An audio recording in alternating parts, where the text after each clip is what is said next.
Pat McAfee Show. There'll be no rules for our guests, for us, for the things we can talk about. Yes, speaking his mind. I've never had a problem expressing my opinions or my thoughts or anything like that. While being relatable. I haven't had that manufactured fake-ass celebrity that a lot of people have whenever they go on those big networks. I've had a chance to really build my crew, build my following, build my audience. And ridiculous. What am I supposed to do? So I'm supposed to look at something that I can definitely afford and say, nah. Is that what I'm supposed to do? The Pat McAfee Show starts in 3, 2, 1. Good day, beautiful people. It is Wednesday, October 21st, 2020, and we got a good one for you right now. Big day, big day. We got Tony Dungy, Super Bowl winning quarterback, joining us in about, or quarterback, well, maybe, Super Bowl winning cornerback, and coach joining us in about 22 minutes. Can't wait to chat with him about all things happening in his world, what he sees from the NFL, and also the situation with Mike McCarthy down there in Dallas. There's differing reports coming out about who's to blame for them sucking this year in the blowout that happened down in Jerry World the other night against the Arizona Cardinals. Allegedly, players are reporting to reporters that they don't think that the coaches are prepared enough, that they work hard enough, that they do anything really. They're saying that they're lazy, basically. Then Mike McCarthy, Big Mike from Pittsburgh. Then he went and coached, I think, with San Fran, then Green Bay, was fired, hung out, coached in his basement for a couple years. Now he's the head coach of the Dallas Cowboys. He came out and basically said, like, we gotta act like men. Okay, if you got something to say, you don't say it to Jane Slater at the NFL. You say it right to me, okay? And he said, I think maybe we were overcoaching, he said. Mm-hmm. So the reports of the players saying these guys don't teach anything, they don't do anything, blah, blah, blah. Mike McCarthy pivoted and went the complete opposite direction. He's like, actually, I think we're probably overcoaching at this point. We work too hard. We show up too early for things. We care too much. You know, the classic of everything that you would say is your downfall, which is actually a compliment to yourself. That is the route that Mike McCarthy is going. And to be 100% clear here, I've never played for a team with Mike McCarthy coaching. I have no idea what the day-to-day is in there. But if you're the players for the Dallas Cowboys and you start leaking that you think that the coaches aren't working hard enough, does that also maybe put a little bit of a doubt in the rest of the world about what type of fucking locker room you guys are running down there? What's the culture in the Dallas Cowboys locker room? Yeah, coaches have a job, right? Coaches' jobs are put schemes together, strategies together, what practices and the meetings and blah, blah, blah. You get it. But the players have a job of themselves of governing what they have going on in their own building. The players have a responsibility to keep the culture going in your building that is a good culture. The locker room is a lot more important than a lot of people fathom. And I guess the Dallas Cowboys locker room could say, yeah, that's why we want to get the word out that what's going on with these coaches isn't good because we have a strong locker room. But I think a lot of other people who would play in the NFL would repeat what Aaron Rodgers said yesterday, which is basically the anonymous sources leaking out about what's going on behind closed doors in week 6, by the way, of an NFL season of a new regime, new coach, is chicken shit. And that's real. I think that's how a lot of players would be like, hey, listen, we understand that the game is that you have to leak information. You don't have to, but there are guys that leak information to people, and that's how the media operate, basically. So I don't have any problems with that. But whenever you start questioning an entire operation like Mike McCarthy has, 6 weeks into a new organization where you just lost your guy at quarterback, I think that's very, very interesting. I'll be intrigued to see how this all plays out. And Ed Werder of ESPN talked to Mike Greenberg this morning on Get Up, and he said it's very interesting that the players that couldn't win with the previous regime, okay, are now bitching about the current regime for not winning. It's like, well, maybe whenever you start saying things about stuff, okay, those things can all potentially come right back on you. And I think that's what's happening to the players. This is obviously not a good sign, especially if you're a Dallas Cowboys fan, because you know that the Dallas Cowboys are always going to get talked about. They live in a fishbowl. Everything is going to get magnified. This is an interesting situation that we'll have to see how it plays out. But if you think about Mike McCarthy, if he continues to struggle and fail here, you have to ask yourself, is Aaron Rodgers potentially the fucking greatest quarterback of all time? That's what people are saying. That's what people are wondering. We'll continue to watch the Mike McCarthy Dallas Cowboys player situation down there, mostly because we're forced to do so on a daily sports show. You have to talk about the Cowboys because that's just the rules, I've been told. And in the third hour, we have Ronald Jones, running back out of USC that is currently at the Tampa Bay Buccaneers, only running back in the NFL to have a 3-game, 100-yard rush streak going on right now. He was listed, we talked about this literally as soon as we got on the air. He was listed at the combine, weighed in, measured 5'11", 208. He plays a lot differently. He plays like a power back, and he got wiggle for him. He is a hell of a player for this Tampa Bay Buccaneers team. And when we talked to Bruce Arians before the season, after they made the move for Tom and for Gronk and everything like that, he talked about Rojo being unbelievable. This guy, Ronald Jones, he's going to love Godwin. Obviously, he's going to love Evans. He's going to love O.J. Howard, Cam Brady, everything. He's going to love that. What we got. He's going to love Ronald Jones. Bruce Arians basically ran through all these weapons that he had, and that's why he thought Tom Brady was excited to get to Tampa as opposed to anywhere else where he could have went. But we'll get a chance to talk to Ronald Jones about, what's different, What's different this year? No offense to Jameis Winston. Jameis Winston will probably go on to have an okay or good career after this year at New Orleans behind Drew Brees and Sean Payton, which who knows how that's going to all play out. Maybe he's even the starter for the Saints at some point this season. But this year with Tom Brady coming in there, and obviously COVID has changed things, but are the expectations heightened by everybody? Is there more film study happening? Is there more reps happening in practice? Are people more diligent with rehab because they know they got a guy and they can make a run at this thing? Which is, by the way, what a lot of people, myself included, talked about when Tom Brady gets in your building. This is what happens. It's not just your quarterback play gets better. Everybody in the building gets better. Everybody learns from the guy who's won 6 Super Bowls. Everybody's like, hey, what can we do to do what you did in New England down here? Everything gets better. I'll be excited to talk to Ronald Jones about the building before Tom got there, in the building after Tom got there, and also what it's like to be in a skill position group for the Tampa Bay Buccaneers that'll be talked about for a long, long time as being one of the most talented of all time. And also, the Kansas City Chiefs also have one of the most talented at the same time. So I'll be intrigued to see how that all plays out. And remember, they brought in Leonard Fournette after he was already signed and had a great year. What will Clyde Edwards-Helaire feel like with Le'Veon Bell potentially with that situation? Does it matter to Ronald Jones if he gets the ball 100 times a game or if it's somebody else getting the ball and they're scoring? I'm excited to talk to the guy.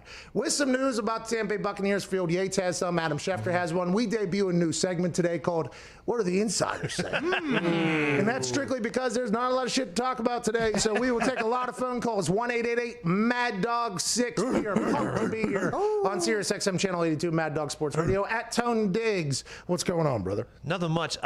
With the new segment, What Are the Insiders Saying, and some teams clearing some cap space, I think what I'm excited about in the next 2 weeks is the trade deadline. Because when growing up as a kid, for the last, 25 years or something like that, the trade deadline at the NFL was never exciting. There were maybe 1 or 2, but within the last five years or so, it seems like the trade deadline at the NFL is starting to become more like the NBA trade deadline. As an NFL fan, always jealous of the NBA move. Yeah, always jealous of it. It's like, man, it seems like teams are always trying to get good now. Hey, give us that. The NHL trade deadline, there's always movement. It felt like the NFL for a long time was always the only league that was like, no, we're happy right here where we are. Okay, we don't need shit from anybody. We are doing this, but it has gotten. And then we talked to Tom P yesterday, Pelissaro yesterday at Boston Connor's Guy.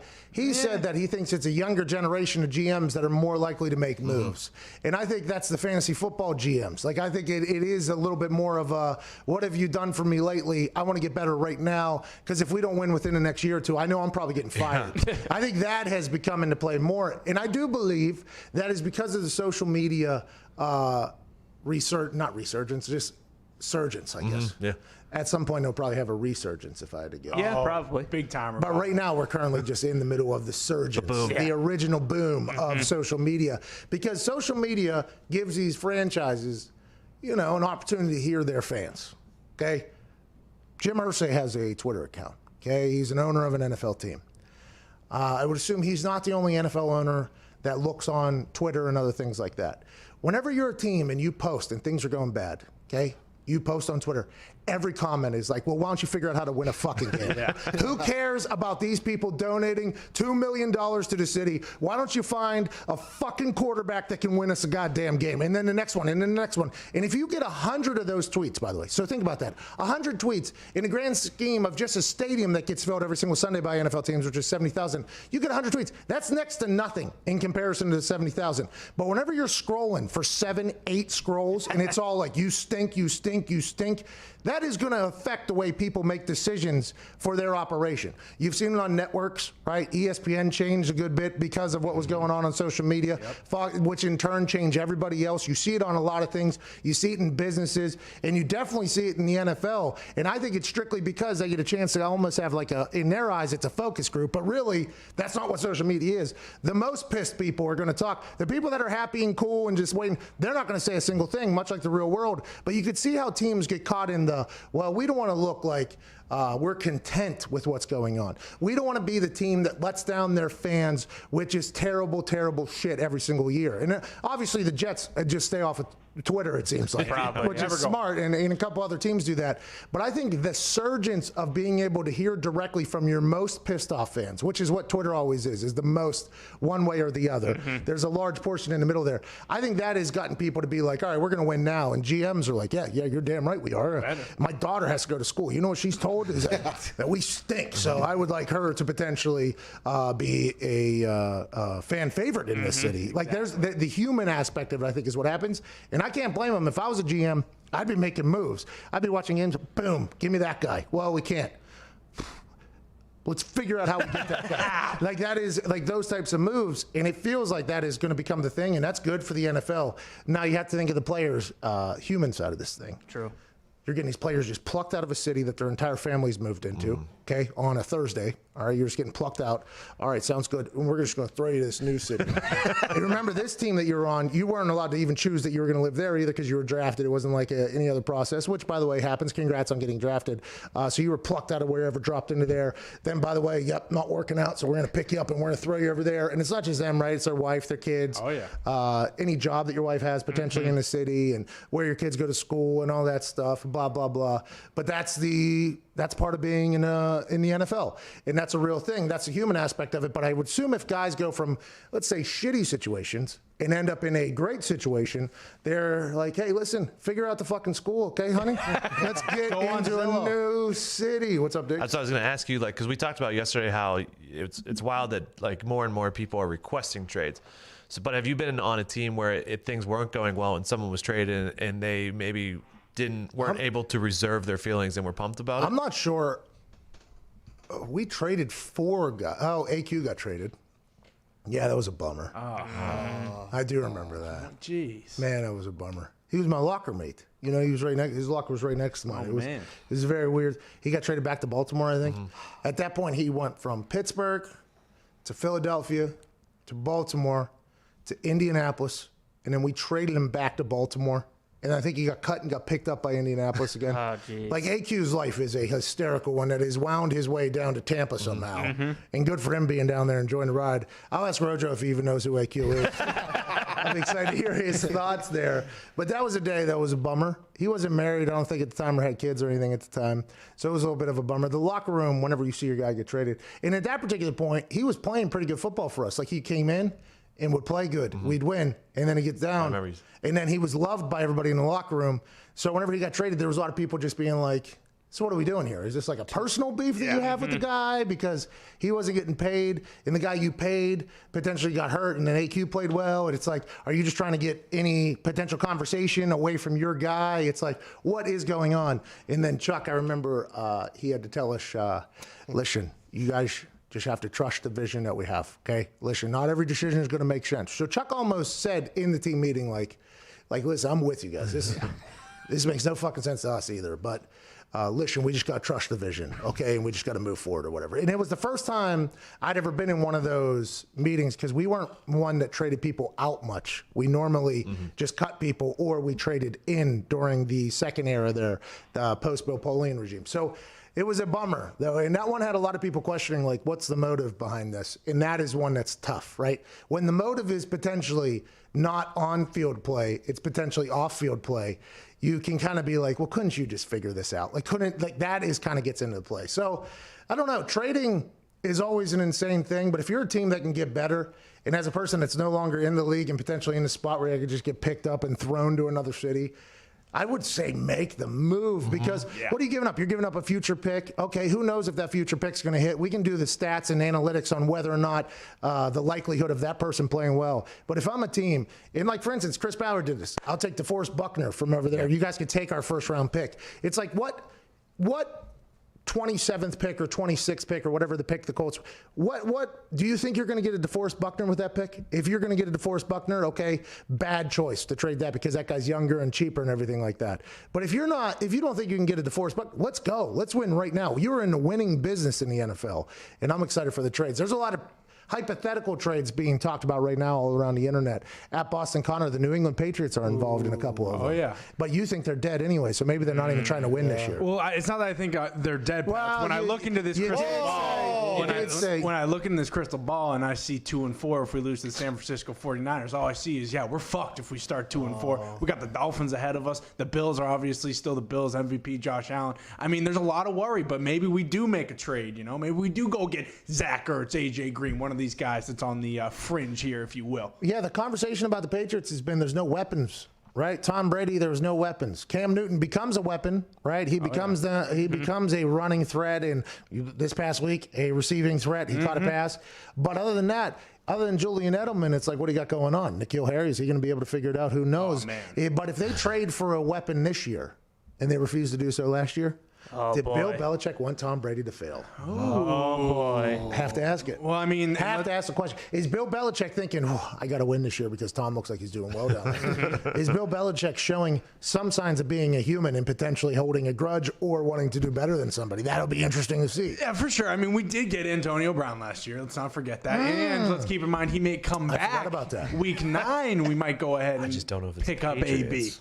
AB. He did kind of come at the owner. Yeah, one time, but Bob actually has a very short-term memory loss, so I think. And all those charges are dropped. Yeah, exactly. So, I mean, That's in the past. Yeah, we're good. We're good. Come home, AB. We need you back. At Ty Schmidt, there are some wide receivers that are allegedly on the trading block, or people are wishing are on the trading block. Right? A lot of people talking Julio Jones potentially on the trading block. AJ Green, everybody's talking about because of how that whole thing has gone over there in Cincinnati, and does he have to sit through another rebuild or whatever, or are we wasting years of his career at this point? Odell Beckham Jr. allegedly.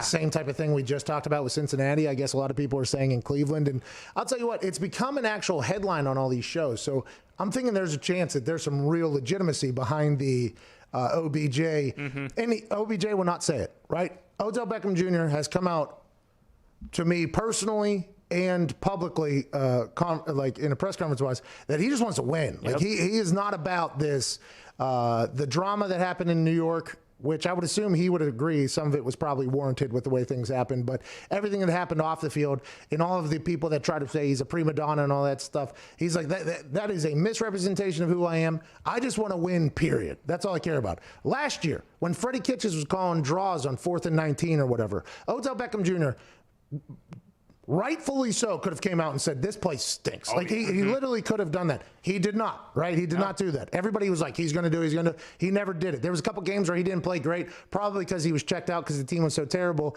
And he could have came out and blamed other people for whatever, and he didn't. He ate it and all that. This entire offseason, same thing. So I think Odell Beckham Jr. is legitimately at a point in his life where he's like, I don't want to be a distraction anymore. Like I just want to be known for my incredibly explosive ability on a football field.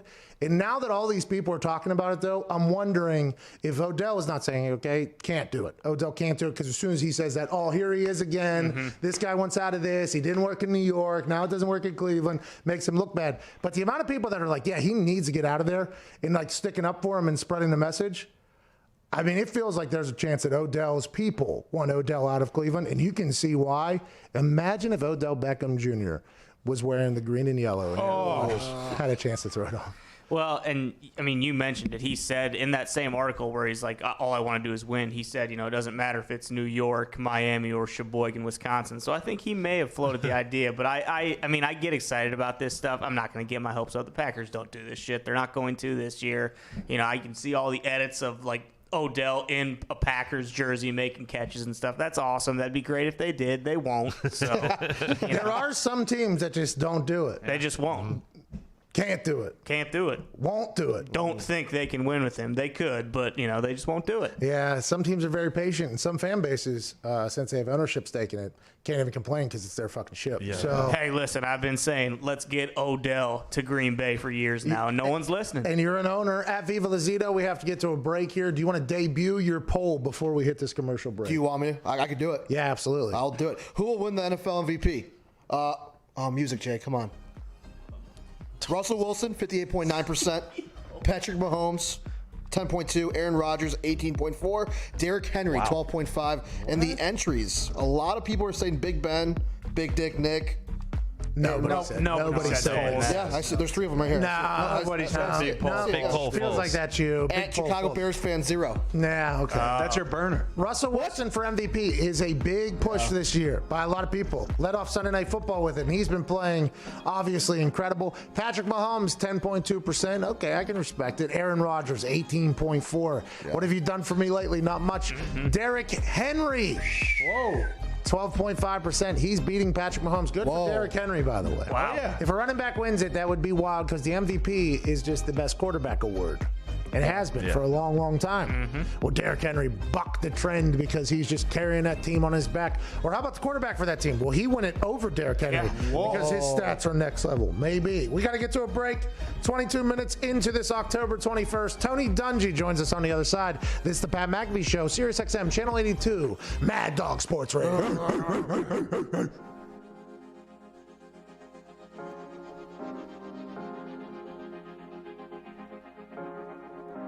You said in the interview that you would add an extra finger to your scotch drink or whatever. A finger is just what? Just one finger this way or this way? Yeah, like this, bro. So did you do 4 on Sunday? You did a full fucking glass? It was a long night. We didn't get home. I didn't get home till like 11:40. Look at how much scotch that is. Is that what you did? It's not that much. That's 4 fingers, dude. You said you normally do 3. That's 4 right there. But you have those fat sausages.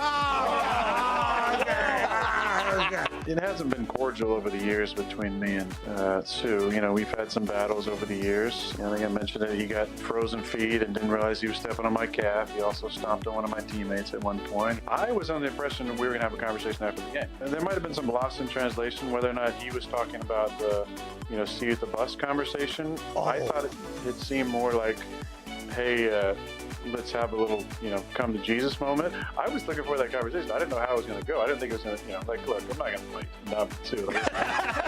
For me, Do you think it was the 3 pumps that potentially got you into deep shit with the football gods, Aaron? You, of all people, a man who is celebrated as much as anybody at your position, you must realize, whether necessary or unnecessary, the celebrations have no correlation in that sense. You needed a kick in the ass. Do you just think everybody was getting kind of too comfortable and had to bye week and had a chance to soak it in? Hey, we're very, very good. Is that what you meant by that? I think we all need that a little bit. When the complacency starts to sink in and you start kind of feeling yourself a little bit, it's always good to kind of get knocked down. And I think it can be a good thing. I'm not saying, look, nobody wants to lose to fucking figure things out. Great teams have consistent habits. And so we got to keep doing the things that got us to 4-0 in order to get back to where we want to be. Here, here, huh? Yeah. Here, here. Attaboy, Aaron! I know you were an extra in Game of Thrones. I wanted to get your opinion on how you think the show ended. So I think many of us were disappointed and confused by the ending. Which one were you? Do you know which one you were yet? The guy running duck-footed heel first with his arms splaying all about. Yeah, no cakes. Weak jaw turned into the alley. Was that you? I think that guy's related to AJ somehow.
I didn't think I could continue to be an FCC-regulated person without really hitting my max potential. And that's why he's with us. I love it. The Pat McAfee Show on Mad Dog Sports Radio, Channel 82.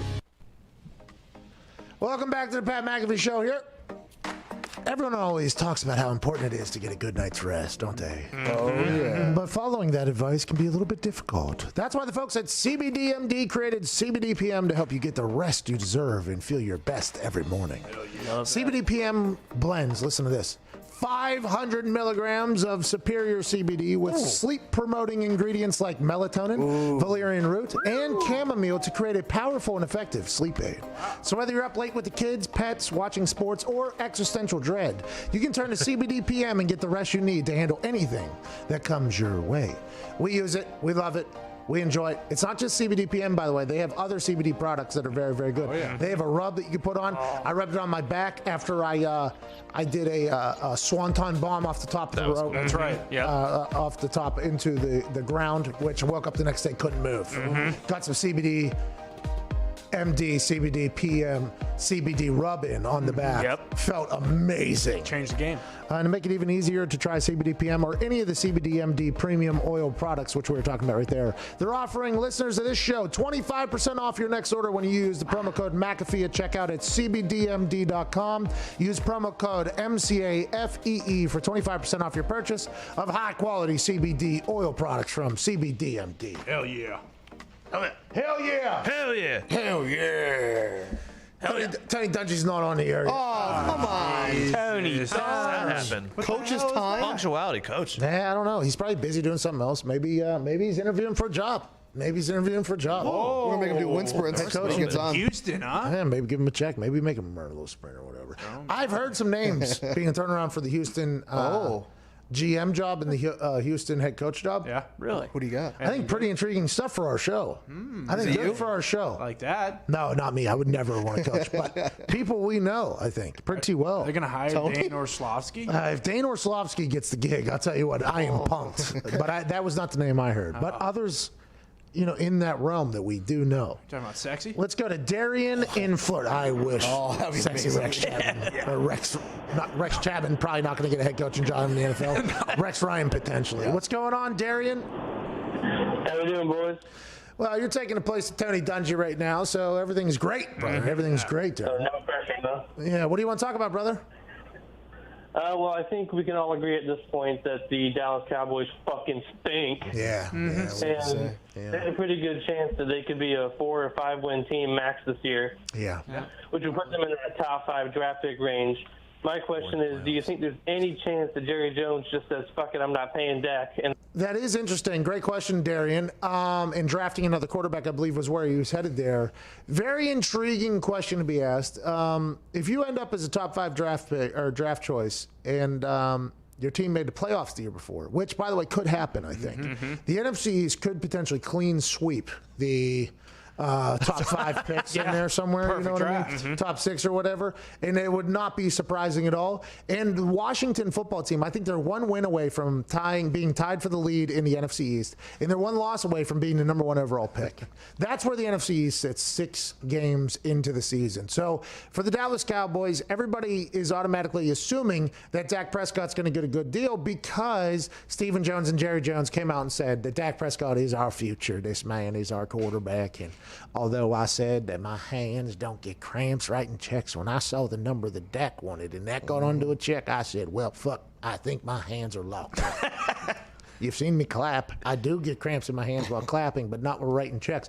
And it's interesting because that offense I'll be intrigued to see how that offense looks for the rest of the year. Andy Dalton, week 1 in that offense, starter, and then he's playing. It looked terrible, okay? Zeke obviously fun, but I think they have 12 turnovers at this point. That is not a winning. There's a lot of things going wrong. But I think Dak Prescott's team, Dak Prescott, and the rest of the world are watching to see how that offense does without him, because going into week 6, they were about to break some records for offensive efficiency with the quarterback, and coming out of week 6, everybody's wondering if they're even going to score more than 7 points the rest of the season. A lot of questions question marks. But in the NFC East, anything can happen. Joining us now to talk about the NFL is a man who I believe has won a Super Bowl as a player and as a coach. Absolute legend of a man. I didn't get a chance to play for a team that he coached, but his greatness radiated through the building that I played in immediately afterwards. Ladies and gentlemen, former coach of the Bucs, the Colts, former player of the Steelers, ladies and gentlemen, now of NBC Sports, Football Night in America, Tony Dungy.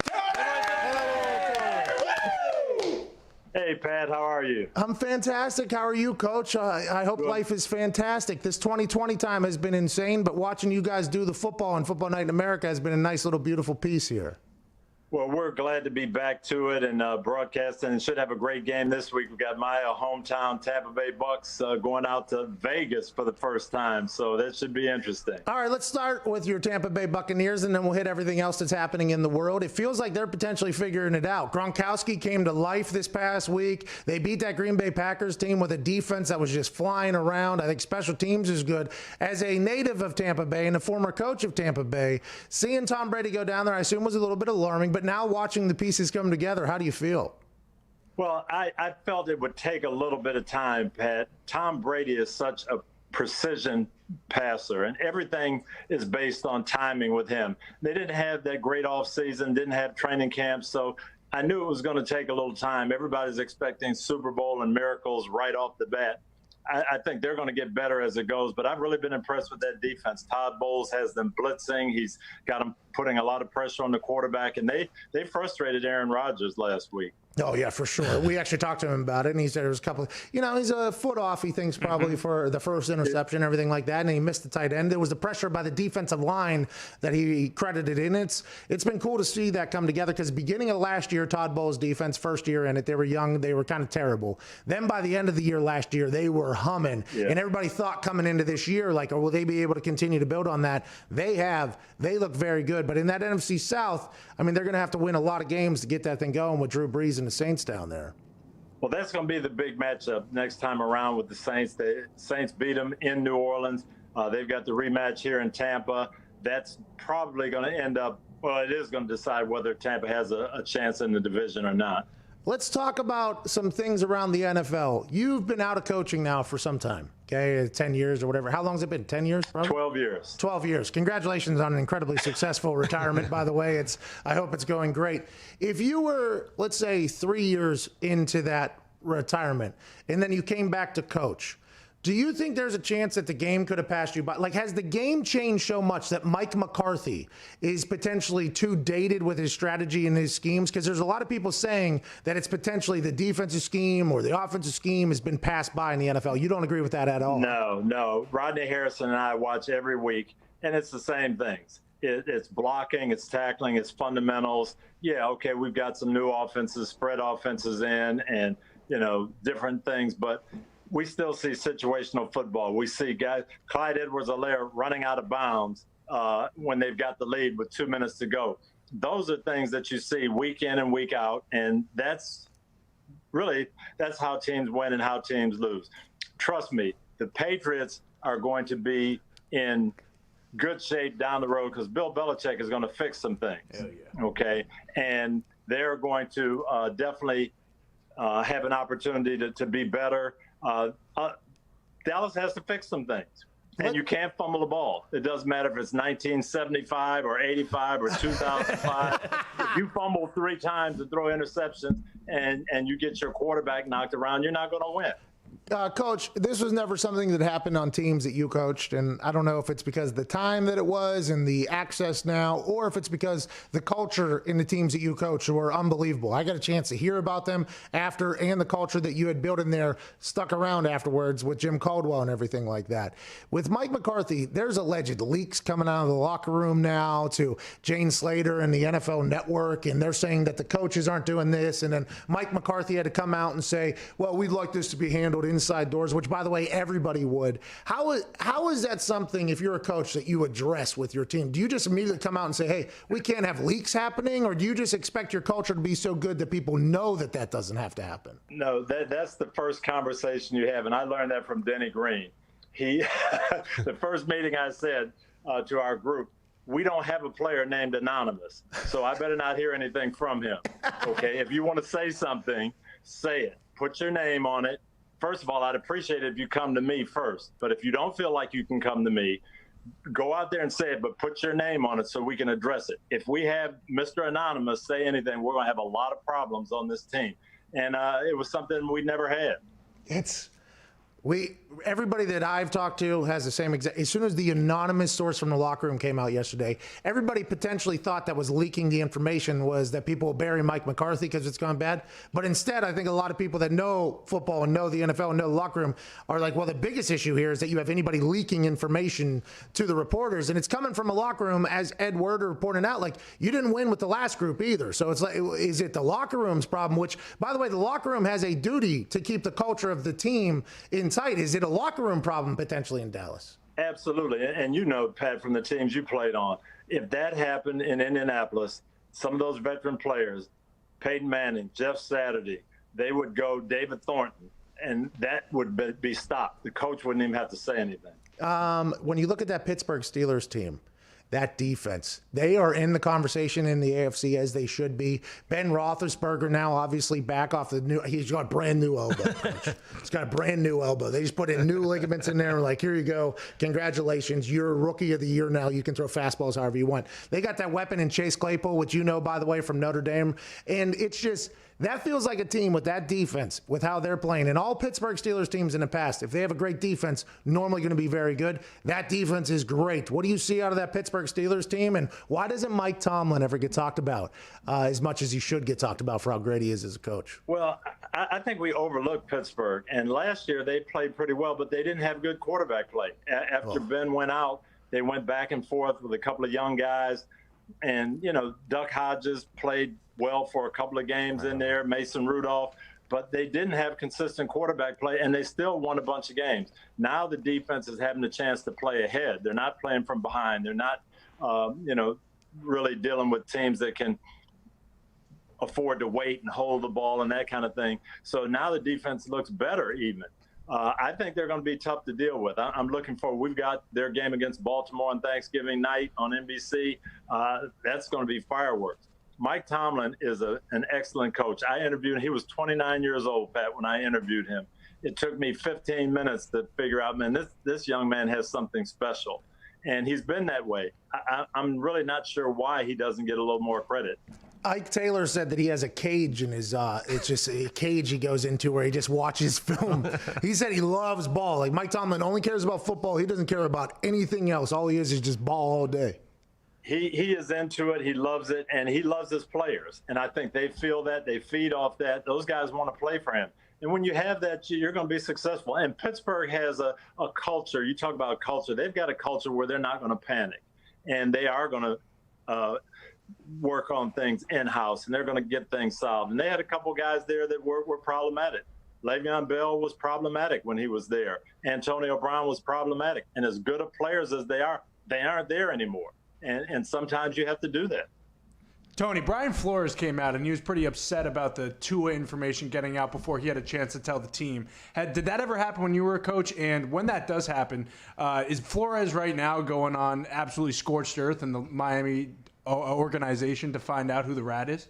If he's upset about it, then he is going scorched earth, because those are things, there's certain things that can't happen. When you had discussed things and it's just between you and the rest of the team, then it can't get out. And I'm not sure what happened. I just assumed that Brian had made the announcement because it was, common knowledge all over the country. So if it wasn't supposed to get out, knowing Brian Flores the way I do, not only is the earth going to be scorched, there's going to be a lot of things scorched in that Miami locker room. I believe you're talking about asses. You can't say, but I will. I'm glad you said that, not me. Yeah. I'll take all those for you, by the way. But I would assume that their plan down there, and you probably have this same thought. Actually, you might not. I assume they were going to go, we'll start Fitzmagic until the bye week, and then if Tua checks all the boxes that we see behind the scenes, whether it's leadership in the meeting room, workouts, practice, if he's healthy, and then he got obviously a couple snaps there in the end against the junior varsity Jets over there. Do you think they had to plan, the bye week moved from 11 to 8, by the way, so it got moved up 3 weeks. Do you think they had to plan bye week no matter what, or do you think it was whenever he proves all these things, we'll put him in no matter when the season is? I think they were hoping for the bye week, But, their plan probably was, hey, we've got to get him in as soon as possible. Then you don't have an off-season program. You don't have training camp. He's coming off the injury. Is he physically okay? How does he feel? Mentally, does he feel good about things?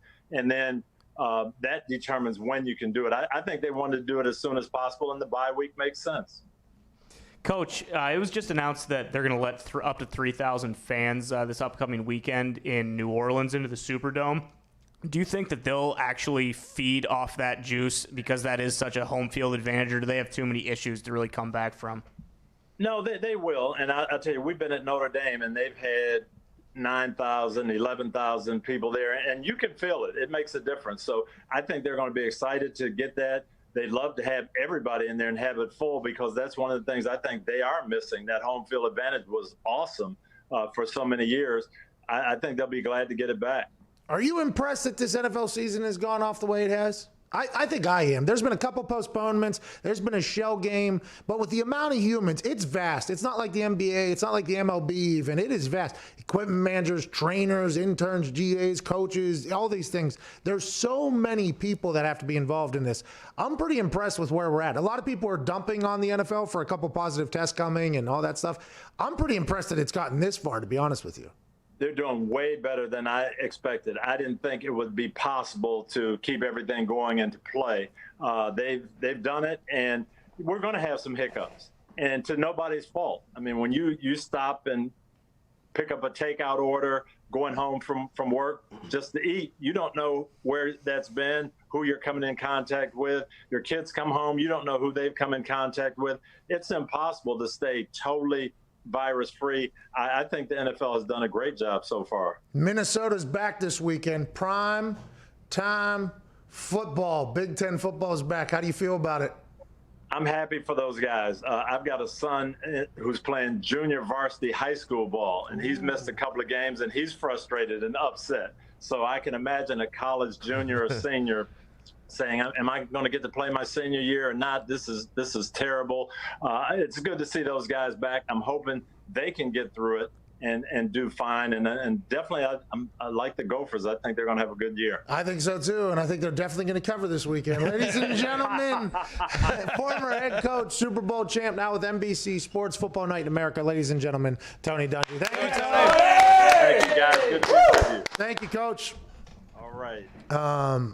Yeah, I think we all had a pretty realistic view on how the season was probably going to go. The fact that the shell game is still happening is very, very, very impressive. It's awesome. They did come out, though, this morning. Somebody came out. I don't know who it was. I was trying to listen to the SiriusXM 2-minute update that happens at the top of every single hour. There's 2 minutes of just like boom, boom, boom, headlines, headlines, headlines. The voice of the person is very good who does it. They're great. Top notch. It kind of caught me off guard. I heard it. Somebody came out, so I'm not giving proper credit here, in saying that the NFL has admitted that they could push back the Super Bowl 4 weeks if they had to, which is very interesting. I wonder if we got credit for that breaking news, because we've been sitting on that for like 2 months at this point. You've been talking Doesn't sound like it, because they credited Packers president Mark Murphy. Okay, so Packers president Mark Murphy, who is in the meeting, so he would have a better source maybe in their eyes. But we got the hospitality business, okay? We got the people that are working at the hotels. Yeah. Everybody assumes that you got to have these high-end connections. No, that's what our show is. This is a guerrilla warfare, boots on the ground show. We have in the hospitality business in the hotels down there saying, hey, here's a little bit of a heads up that doesn't normally happen. Our hotel, blah, blah, blah, one of our hotels or one of our friends' hotels or whoever the hell it was. So I forget now at this point, to be honest with you, because we've had this information for so long. I forget who exactly told us. But we had the information that they had the hotels right of first refusal for 4 weeks afterwards. So we immediately put the conclusion together, because that's what we do whenever we're on vitamins, have big brains. We go, oh, so the NFL is planning to potentially have to delay the season, delay the Super Bowl up to 4 weeks if they have to. Official news has come out today from the NFL, but that's weird, because normally insiders get credit for things before the actual league puts out. True. Yeah.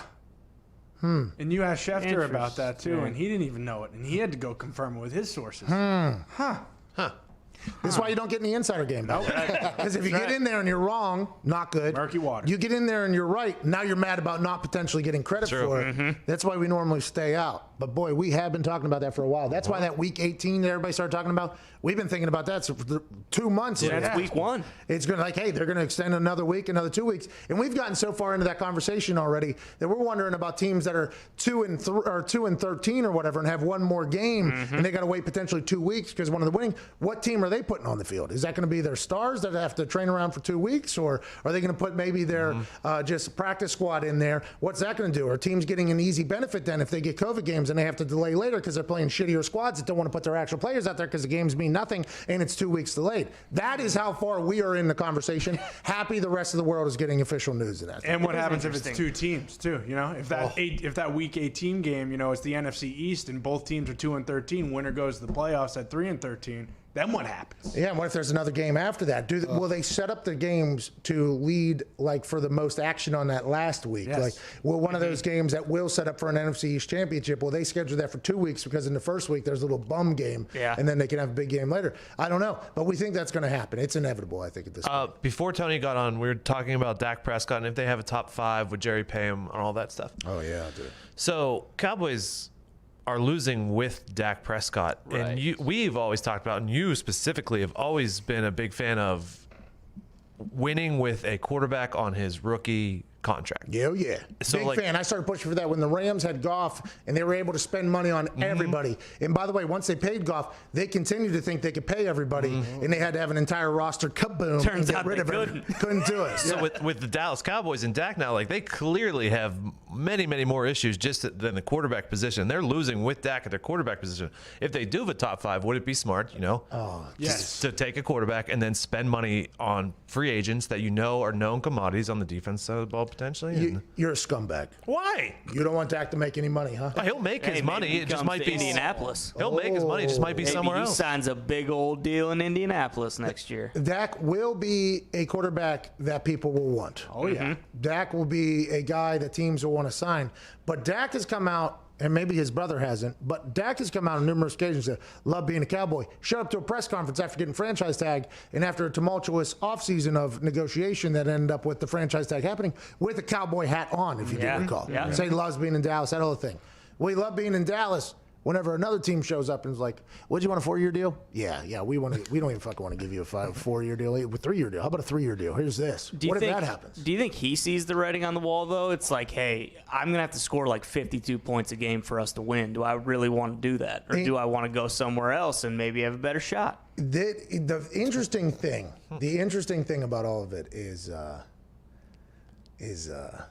it is going to be covered like a reality show. Oh, yeah. There's going to be Dak Watch, okay, rehab. It's just like the tour rehab coming out of College of Alabama, but times 10, like times 10 to 20 of them. You know what I mean? Like it's going to be massive because it's the Dallas Cowboys, it's Jerry Jones, and it is a lot of money that's going to come out of this. Probably $200 million plus. I mean, it's going to be a massive.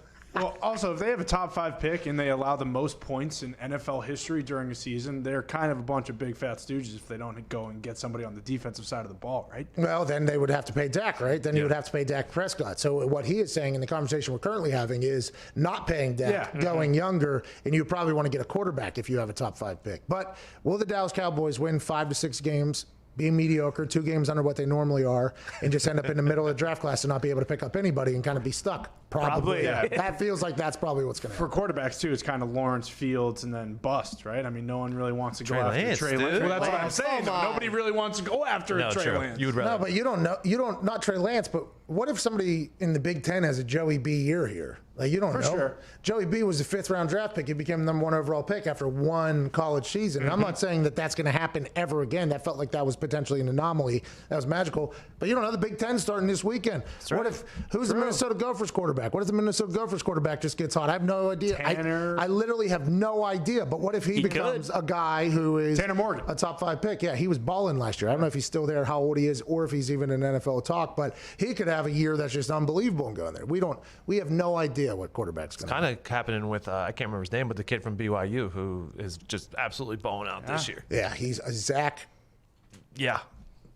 He's handsome too. Yes. Hey, those Mormons handsome, folks. I'll tell you that. And I know a lot about the Mormons, by the way. Oh, that's right. Zach Wilson. Zach Wilson. Me and Austin Collie, teammates. And I learned I'm an inquisitive guy. I'm an inquisitive guy. I have questions.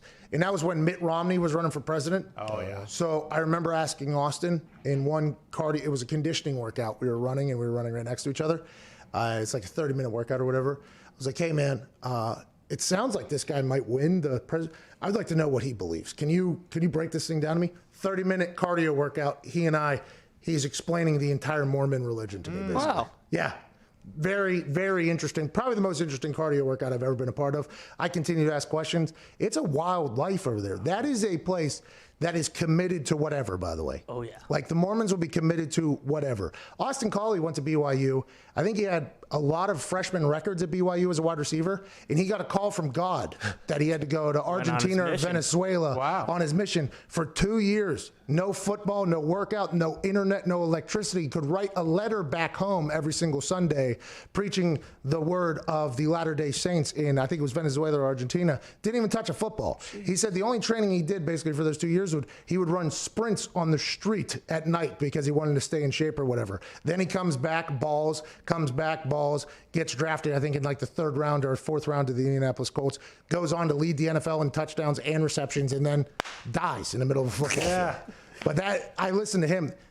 When it's come out that a couple COVID tests have popped up for the BYU, I was very surprised. I was like, that's not the Mormons I know. The Mormons I know are whatever, however, let's go get it. That team is very good at football right now. And their only challenge, I think, is Boise State coming up. Austin Collie, freshman year, 2004. He had 53 receptions, 8 touchdowns. Great freshman year. Wow. 2007 was his next season. Yeah. He learned how to speak Spanish. That son of a bitch could speak Spanish like no problem. Fluent. Like we'd go somewhere and he'd run into somebody and he would just start speaking in full Spanish. I think that was the first time I was like, what was that? It was like 2 years I lived in there was gunshots in the places he was at. Like sure. I love Austin Collie. So he got a call from God? Argentina? Is that where he went?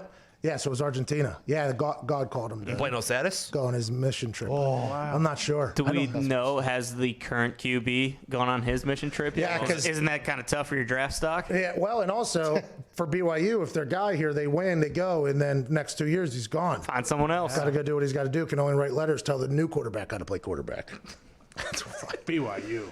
It's wild, man. It is wild. But every religion. I'm not talking about the religion being wild, by the way, because there are some things, I'd assume, in that particular religion that people mock, which they do, by the way. I've seen an entire play about it. But I think a lot of religions should potentially look in the mirror whenever they start. Yeah. But I think you're also right in terms of like being dedicated to the cause, because you don't hear people who go to Notre Dame who are Catholic, maybe it isn't the same. Like people who go to BYU, like they are buying in 1,000%. Buying in. Yeah. They are all the way in. Mm-hmm. There's, the honor code. That just to go there, you have to follow all that stuff. They didn't recruit me at all, by the way. It's unbelievable. You at BYU. Hour 1 is wrapping up here. We'll take a lot of phone calls in the second hour. 1-888-MAD-DOG-6. We'll keep you updated with all the news happening. At Viva Lazito, updates on the poll thus far. Yes, sir. Who will win the NFL MVP? Russell Wilson's leading at 62.7%. Patrick Mahomes, 9.4%. Aaron Rodgers, 13.8%. Derrick Henry, 14.1%. And there's also been some honorable mentions in the comments, because on Twitter you're only allowed 4 options, and there was numerous people that need to be in there. Yeah, Jimmy Garoppolo just got pushed in there. I don't know why. Okay. Big Ben. That's not good. Yeah. Matt Ryan. Ugh. There are people talking about Matt Ryan potentially being traded. I don't know who wants to pick up his $40 million contract. Julio Jones, though, him on the move would be interesting. How about Odell Beckham Jr. in Cleveland? He hasn't come out and said it, but a lot of other people have. And how about another wide receiver in Ohio, A.J. Green, being on the move? There's tight ends. There's offensive linemen. There's a lot of chatter about trades. Will any of them come to fruition like the NFL in recent history? Or will it all be a bunch of bullshit talk like the NFL 6 years ago? Intriguing times to be alive. We'll take some phone calls on the other side. Tony Dungy, can't thank him enough for joining us. And in the third hour, Ronald Jones will be joining. Yeah. All the boys are here. We're hoping to have a great Wednesday. Go take a shit, take a piss, take a bath, take a prayer. This is the Pat McAfee Show. We're back on the other side.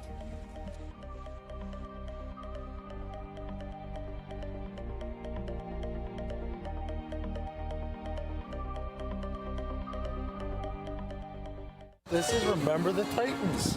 How's it going? My name is Pat McAfee. I do a lot of things.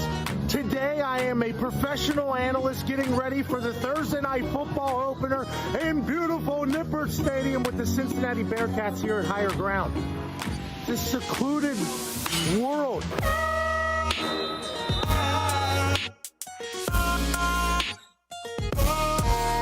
Good squad, good place, excited for this morning practice. I'm obviously unbiased, but I'm pulling hard for Cincinnati to do well on Thursday night. I like to say, I'll leave clipboard quarterback.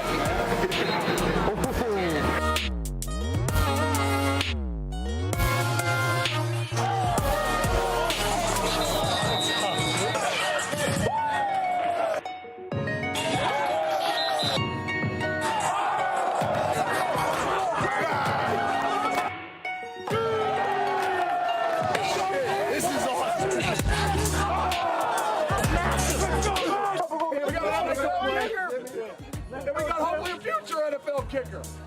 Let's see what you got. Come on. This is great for the break. This guy's an athlete. Athlete.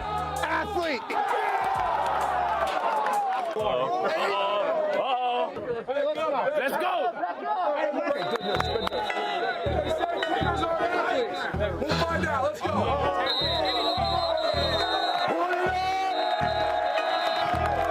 Heads up.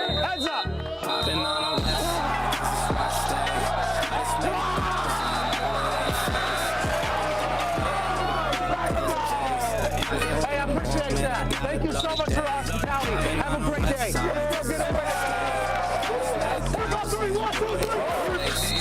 Going in, I'ma close the case. I can't wait no more, man. I gotta blow today. I'ma blow today. I ain't hearing what they say. Need a blue face, I've been caring about a race. I've been trying to eat, I need more than just a taste. Now they trying to talk, oh no, they should know their place. Man, I'm ballin'. This ain't cap, baby, now I feel like calling. From the crowd, but I got the music poppin'. All the time, man, it started to get obnoxious. Now I gotta drive, yeah, I'm feeling nauseous. Gotta drop top down, then I hop out. I've been feeling hot now. Thank you. Okay, I'm just asking. Yeah, you got it. Appreciate Yeah, you. thank you. This has been so cool to see. Whenever we were driving out here into the sticks, my boys and I from Indianapolis, we were told by Coach Fickle it was a 40-minute drive from where we live. Absolute lie, hour and a half out here. But as we were getting out here, we didn't know what we were going to show up to. And this is such a cool scene here. I remember whenever I was in college, we won a lot of games, beat Cincinnati a couple times. It was a great day. But I remember my boys, right? Like I still am in touch with them every single day, every single week. We had this moment where we went from boys to become men. And you guys were a really young team last year, but got to experience a lot of wins. Like now the expectation level are high. And I can't wait to talk you all up on Thursday night against UCLA. UCLA refused to respond to my tweet. So I am a Bearcat fan on that opening night, and I cannot wait to watch you guys dominate. And I think this is such a cool thing. Coach, I can't thank you enough for your hospitality. I got a bunch of swag from you guys, too. This has been a cool day. Enjoy this, though. This doesn't happen a lot. Even when you get into the NFL, it's not like college. It's not like your boys. It's not like this. It's a whole different world that you'll remember forever. And I was honored to be here to watch you today, and I can't wait to watch you guys go win the thing on Thursday night and then throughout the rest of the season. Thank you so much. Cheers, boys. Thank you.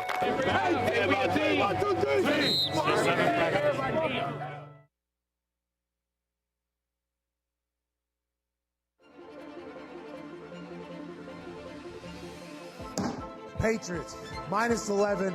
Hammer that thing as hard as you possibly can. I am a guy that moves lines with this bad boy. You know, me and this guy here, this hammer, we've been making money together for a long time. Super, maybe. You whip out your hammer and you swing it not only like a windmill dunk, like a son of a bitch, but you swing that thing to try to break the button on the FanDuel thing, and you hammer the Tampa Bay Buccaneers. It finally made its debut on ESPN, and I'm proud of this fucking office store hammer. Hell yeah. I like them all over Baylor. Good hammer, OT State #1. Hammer the Red Wolves, +5.5, -14.5, and hammer -34.5 for. Oh!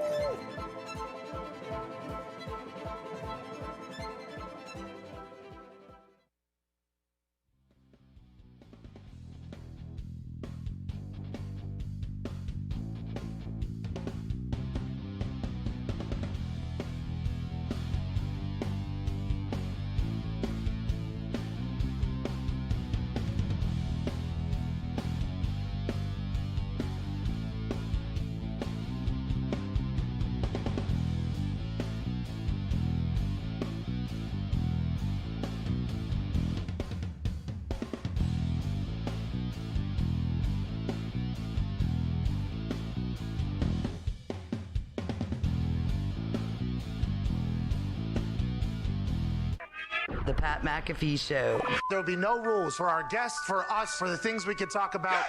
Speaking his mind. I've never had a problem expressing my opinions or my thoughts or anything like that. While being relatable. I haven't had that manufactured fake-ass celebrity that a lot of people have whenever they go on those big networks. I've had a chance to really build my crew, build my following, build my audience. And ridiculous. What am I supposed to do? So I'm supposed to look at something that I can definitely afford and say, nah. Is that what I'm supposed to do?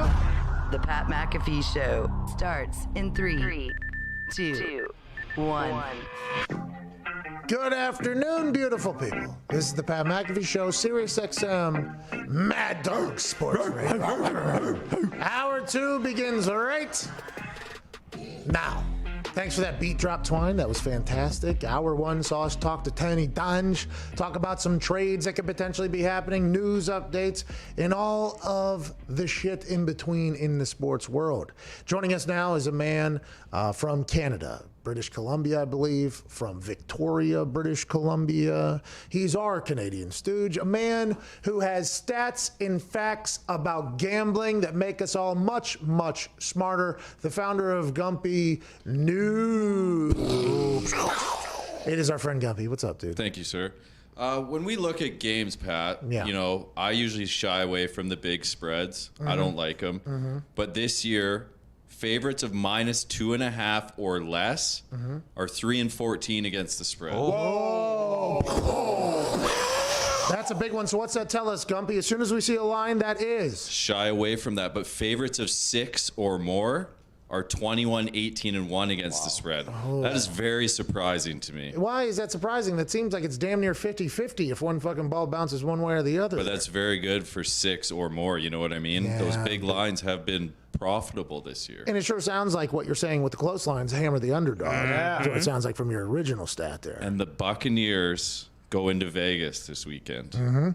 John Gruden, off of a bye since coming back to coach, has lost 2 games by 14 and 18 off of a bye.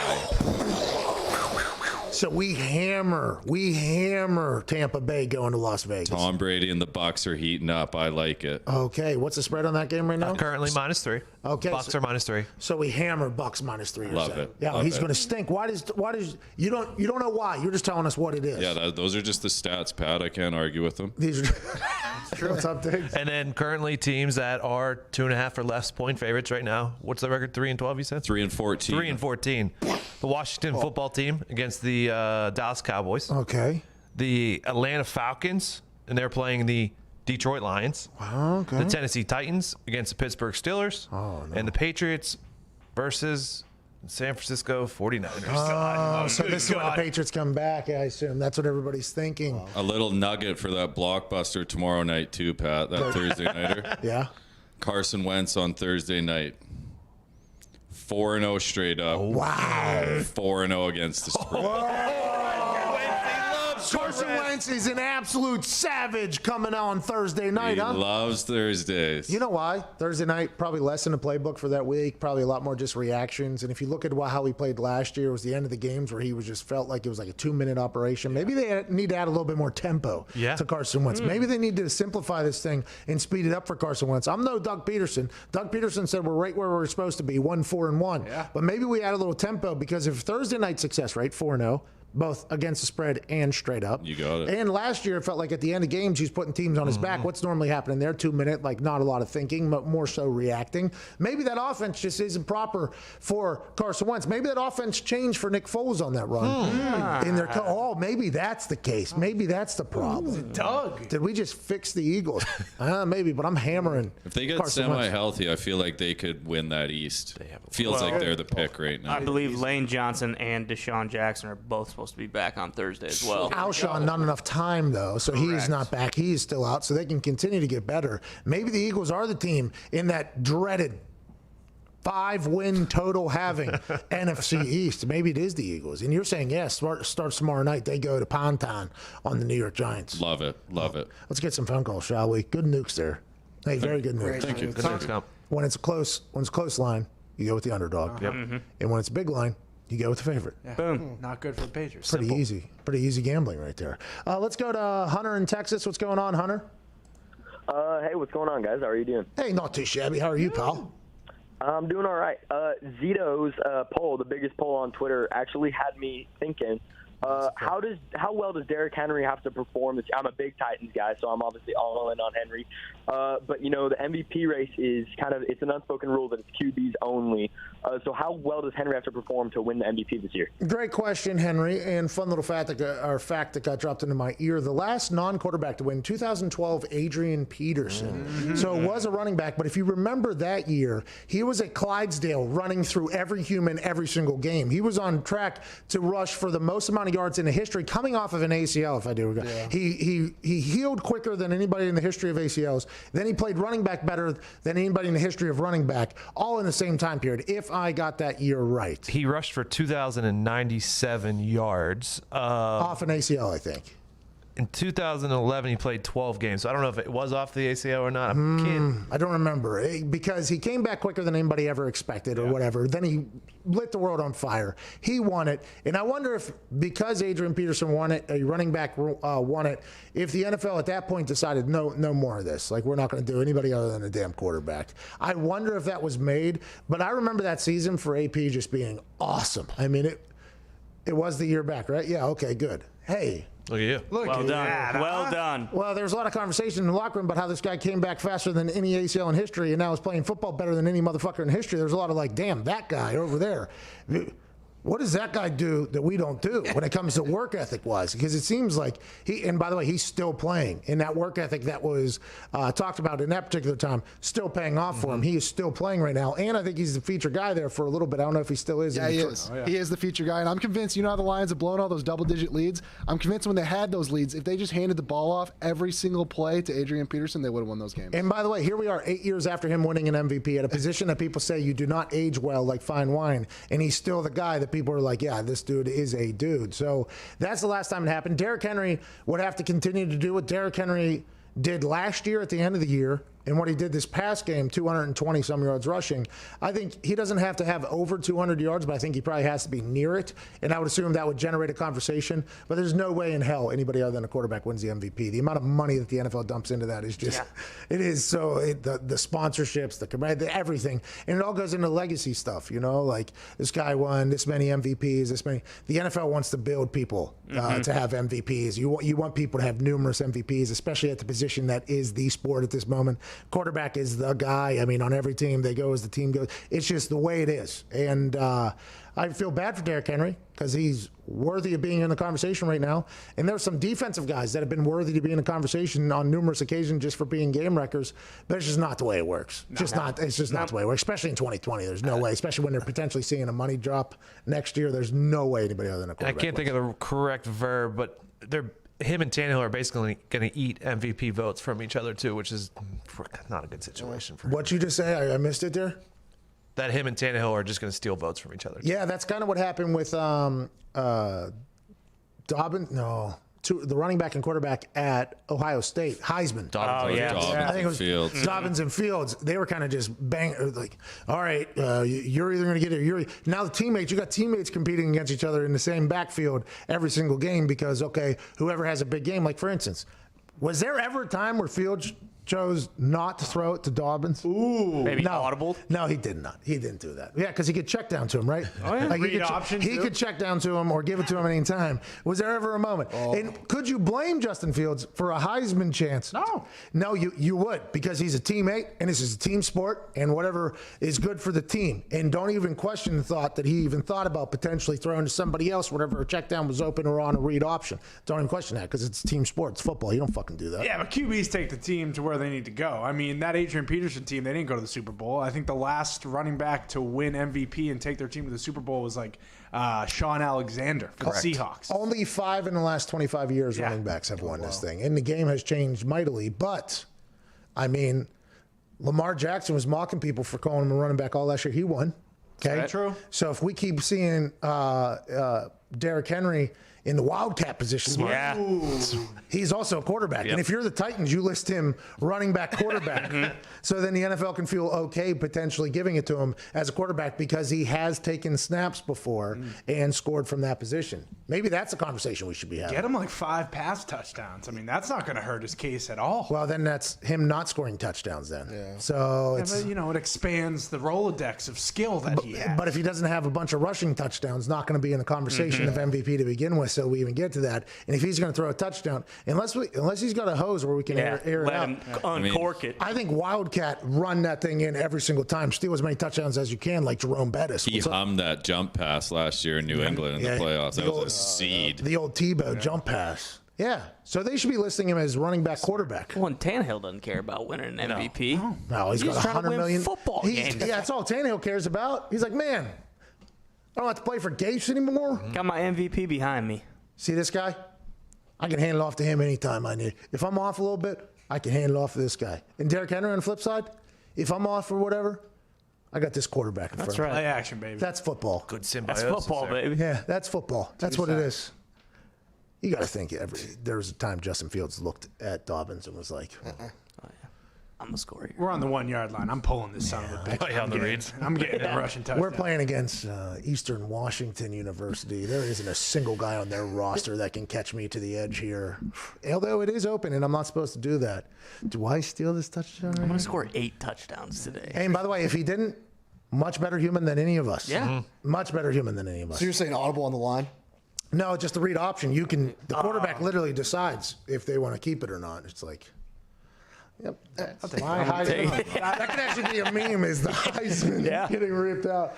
You can see how they would do it, but Justin Fields doesn't do that. No. Justin Fields cares Team about player. winning. He is. He had 50-some touchdowns, 3 interceptions or 2 interceptions or something. Pretty good. He was 40-2, I think. Definite Heisman winner last year if it wasn't for old Joey Burrow. Oh, yeah. Without a doubt. And now he's back. Good for him. Can't wait to see what happens. Let's go to Nick in West Lafayette. What's going on, Nick? Hey, Pat. How's it going, man? Not too shabby. What do you want to talk about, brother? Hey, I know that you know that everyone in the Jets organization is tanking for Trevor, and I've heard you say that Dabo might get some offers to the NFL with all these coaching openings. What do you think the probability is that Dabo follows Trevor Lawrence to the Jets and they work together there? Could you imagine Dabo with that New York press? That'd be awesome. There's no way. Not a chance. There's no way Dabo wants to go to New York. He's living the dream. I mean, he's just pumping out winners down there. Yeah. He's on national TV every single weekend. He gets interviews, obviously, for everything. His team and former players seem to love him where he's at. Now, they all say college coaching is exhausting because it's all year round. It never stops. I would assume at Clemson, it is a pretty busy job for recruiting because although you're on national TV and you win all the time, I assume that is both a gift and a curse when it comes to recruiting because of the amount of depth that you have. So getting players that are great to continue to come whenever you're 5 deep at every position, by the way. Clemson's like 5, 6 deep at every single position at this point. What did Rex Ryan say last year? I said, hey, Rex, Minnesota Gophers are going to row that boat right into the college football playoff. That's what they're going to do. They're going to keep rowing the boat. They all bought in. Rex goes, they can row that boat right down to Clemson and get boat raced by 100 or something like that. Like, everybody knows that. I don't know why Dabo would want to leave for New York. Now, it's an incredible opportunity. If you win there, you'll be absolutely loved. But Dabo has a pretty awesome Southern draw. Yeah. Dabo, if you've ever listened to him do press conferences or talk, has a very interesting way of speaking. And I think that New York relationship, although it would be great for us, I don't know if that's something Dabo would sign up for. Now, getting a chance to follow Trevor Lawrence could be cool for him, but you got to remember when Deshaun Watson got drafted, he said if you pass on Deshaun Watson, you're passing on Michael Jordan. I would assume Dabo loved Deshaun Watson, so maybe that opportunity would have came then as well, even though they had old Billy O down there. So I don't know if he's itching to get to the NFL, and if he was, would you want to go to the New York strictly because Trevor Lawrence is there? I don't know. I don't know if that's a big enough sell. Yeah, and he can go to the Texans now too if we're talking about him being a coach in the NFL. Yeah, that's what I was alluding to. Yeah. But not every college coach works in the NFL. It's not just like you're definitely going to work. If you're a good coach in college, you'll be a good coach in the NFL. That's just not how it is at all. There's been numerous coaches because of their style of coaching, whatever it is. And in college, you're in control of everything. Every moment of your student human athlete's life, you are in control of the schedule. Here's a morning workout. You're going to do this. Then we're going to do this. Then you have class here. Then you have practice. Then you have study hall. Then you go to sleep at this fucking time because you got to be up at this time. Every single day is regulated basically at the coach's discretion if he wants to take on that role. You get to the NFL, obviously it's not like that. You got players playing that are getting paid much more than you. So it's a very different world on whether or not everybody loves Dabo. I got a chance to talk to Dwayne Allen whenever he played for the Colts. He loved Dabo. You heard DeAndre Hopkins come out and say he loves Dabo whenever Dabo was getting questioned this offseason. So it's one of those things where, is he going to be a good NFL coach? Would he want to leave something that's awesome, that is that awesome? Would you rather go to New York or maybe Houston, where both your former quarterbacks are? There's a lot of questions that go into it, and I just don't know if Dabo wants to leave what he has. Because you never leave your for show money looking for more money. Because you might end up with no money. I always assumed that he would go to Alabama once Saban retired, too. That's like, he's talked about that ad nauseum about how he wants to do that. So he played down there, didn't he? I remember he played for Nick Saban, didn't he? I think so. Maybe not, but he might have coached under him for a bit. I don't know. I don't remember any of But yeah, he played he was like a walk-on at Alabama. It's like Jeremy Pruitt right now. He was a secondary coach under Kirby Smart, and then he coached at Alabama. It's like the entire SEC has connections to Alabama now at this point with Saban, and Saban's undefeated against all of them. Yeah. That's tough. What is it, you think? What is it about Saban that he just beats the dog shit out of all his former assistants? Does he say something before the game? He couldn't have coached. Dabo couldn't have coached for Saban, right? Because they beat him in the national championship a couple years ago. So that couldn't have happened, right? So he had to play there. I don't know if he coached there. Yeah, he played there. What position did he play? Wide receiver. Yeah. Oh, Dabo. But I don't think he was there when Saban was coaching. Who was coaching there?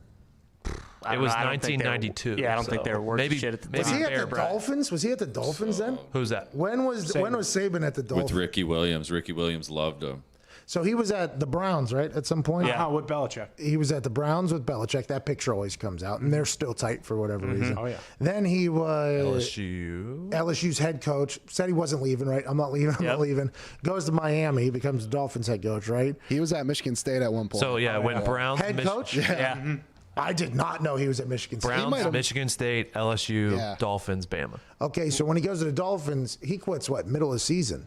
Almost, or something like that. Yeah. Right? It wasn't like week... It was the very start, I believe, but he told everybody he was staying. They kind of handcuffed him. Yeah. Not a big fan. I don't think the Dolphins fans are huge fans of Saban. Oh, you hate Nick Saban? Yeah. Oh, absolutely. Yeah. Oh, wow. But couldn't you see that guy was meant to be in college? Yeah. It wasn't going to be great. His first year he was 1-15, I believe, and his second year he did do well when we had Ricky Williams. 8-8. Yeah. Not bad. And things were on the up, and then he bailed. Everybody likes Saban, though, it feels like. The coaches, they say he's a hard ass, but everybody likes Saban that coaches or that plays for him. I don't think have you heard people come out and say he's terrible? No. I don't think so either. And I would assume if he was, he wouldn't be as successful as he is. There has to be some sort of thing there. But he's an enigma, I think. I think Nick Saban is an enigma. I got a chance to watch that behind closed doors. They did like a 30 for 30 on their training camp, like a Hard Knocks type thing a couple years ago on ESPN. And I love the thought that you can't pay players because it would be unfair for the big schools when it comes to recruiting. It's like, how about being on national TV every weekend? How about a Hard Knocks episode about your entire operation? How about all that stuff? You don't think that helps in recruiting at all? The content that came out of that whole Hard Knocks thing, their locker room, everything like that. And then Saban had his players out on his boat. They were like jet skiing and all this stuff. And I was like, I did not expect Saban to have players at his house on the boat. Like, I did not expect that. I'm intrigued to learn more about that guy, to be 100% honest. He's GOAT, right? I mean, He's the GOAT of college. He's the guy. Yeah. He's the guy. That doc with Belichick was really good, too. Them just sitting there talking that and was telling awesome. stories. Yeah. Anytime you can get those super intelligent football people talking, like Michael Lombardi, for instance, when you get him talking, it's just like, all right, I'm about to learn more than I've ever known in my entire life. I can't wait to hear what they have to say about this whole thing. And the ins and outs of it. Just like the small stuff that the organization does that Lombardi talks about. It's just next level. And the football tree, him talking about working with McVay's dad. Yeah, Hammer Don is what we're talking about here. A couple of days ago, it's a podcast that comes out Monday, Thursday, Friday from our office. Michael Lombardi, former general manager for the Cleveland Browns. He was a coach, an advisor for the New England Patriots for a while. He has 2 kids that are currently coaching in the NFL. Just like the most football guy I think I've ever met in my entire life. And he enjoys the sports gambling world and trying to predict games and everything like that. Listening to him tell stories about the McVays and the Grudens and this team and that team and all this stuff because he's been around for so long. Football's the greatest thing on earth, man. The NFL is the greatest league on earth. All right, we have to get to a break. 21 minutes to break. I'm sure somebody will come after her. 21 minutes into the hour. I'm sure somebody will come after us for saying that it's the greatest league on earth. Oh, they'd be wrong, so. Yeah, fuck them. They would be wrong. Hey, wrong people come after me all the time. It's actually kind of a compliment. Yeah. It feels pretty good. What are you going to do? What are you going to do? For instance, Hubie Halloween, maybe greatest Halloween movie to ever. You've changed your tune on that one quite a bit. Yes! Unbelievable movie. Should I watch it? Yep. Yes. No, you see that? So you good. See that? No, you shouldn't. It's going to be tough to get through, I think. What do you mean? Well, I just think there's a chance it could be tough to get through. But Better once you than get downsizing?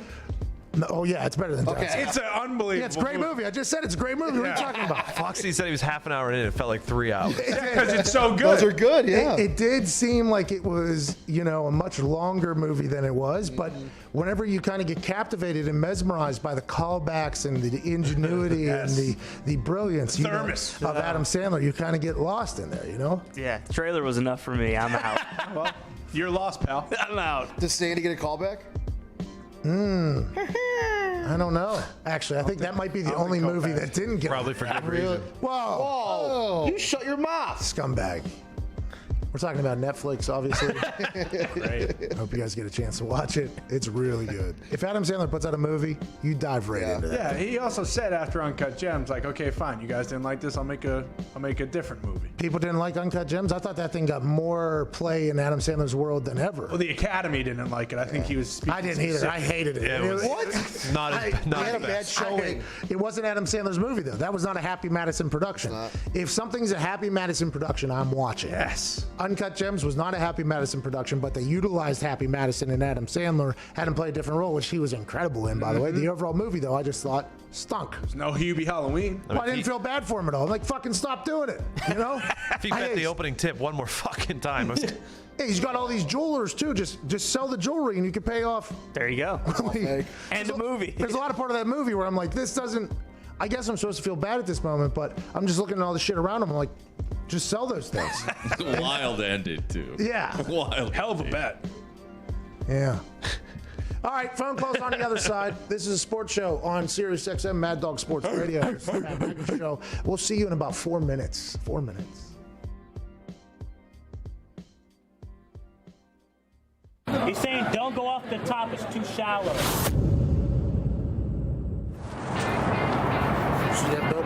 All you're going to hear this stadium do is they put the big paw up, they start shaking it, they go, whoa. Hey, look, things are going good,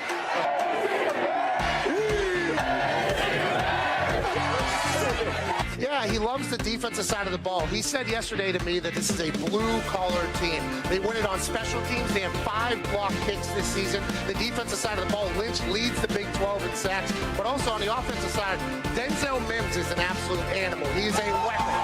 Charlie Brewer, the quarterback from Lake Travis. His dad was a quarterback in Texas. Yeah. His grandpa was a quarterback in Texas. And the people here in Waco just so happen to get a chance to see Charlie Brewer on a daily basis. Okay. Hey.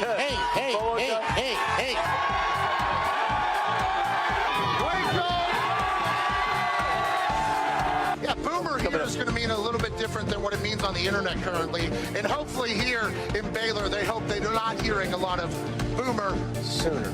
Everybody wants to be a punter, including quarterbacks. If I was a quarterback, I'd want to be a punter as well. 0 yards on that punt. It's an embarrassing situation. The Dak dance that gets on national television has led to a lot of losses, but you got to respect the hips being able to good to go. Am I going to make the college game day? Well, I want to make something creative. I want to make something fun.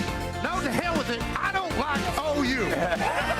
It's so thick. Look how thick that thing is. That's years and years of patience. You're headed right for the boat. Right now? Okay, let's do it. We are out here on the Brazos River, which you can take a boat to the game. One of the only country that you can do that. It's beautiful out here. A lot of people would say, this is the last time I'm going to be on game day. The last time I allegedly did what I'm about to do, I ended up in a jail cell. Let's go!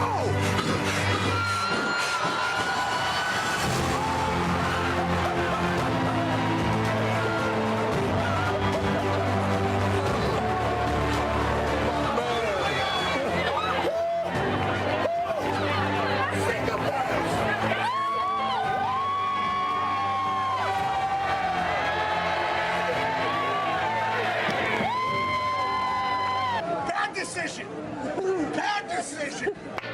The poop kickers are getting a lot higher than I thought. You look like Ric Flair.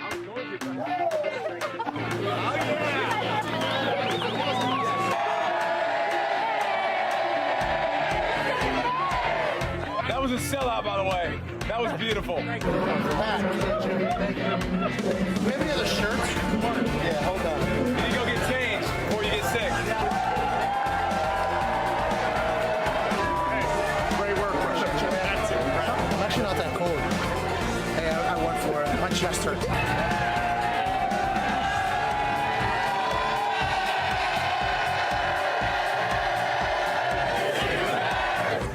It was like 5 feet. I was standing there. That's full commitment, by the way.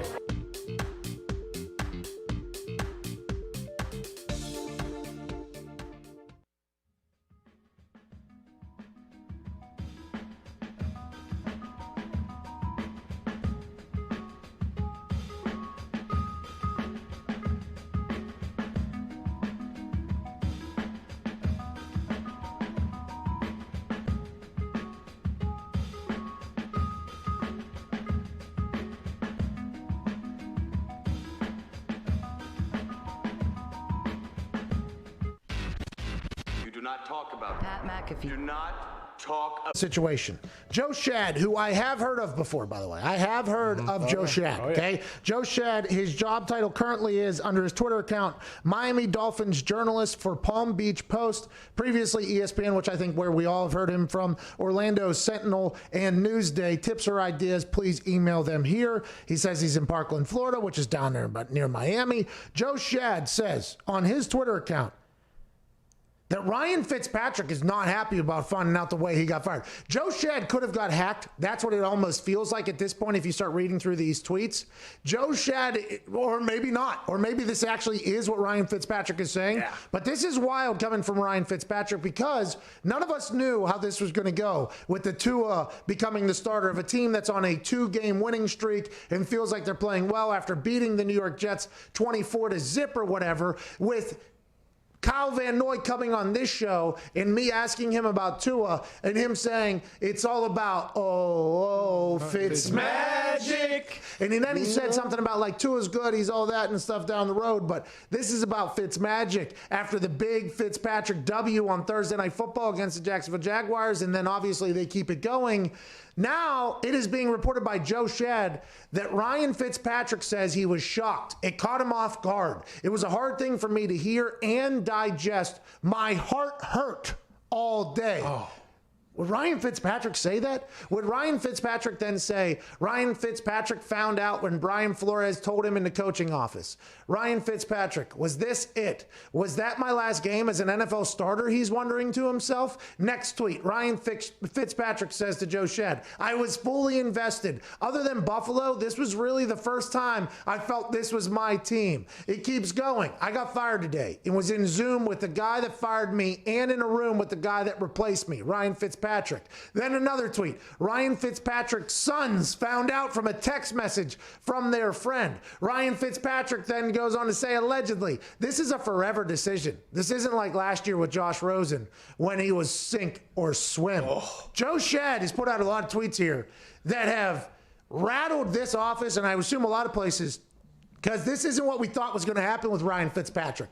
We thought Ryan Fitzpatrick was going to be a guy that was like, yeah, it was my job to get him here. I'm thankful to be in this position. I've been around. I can share a lot of information with him. Now it's his team. I'm just going to sit back and be a backup here. That's what everybody thought was going to happen because of the human that we know. We know Ryan Fitzpatrick.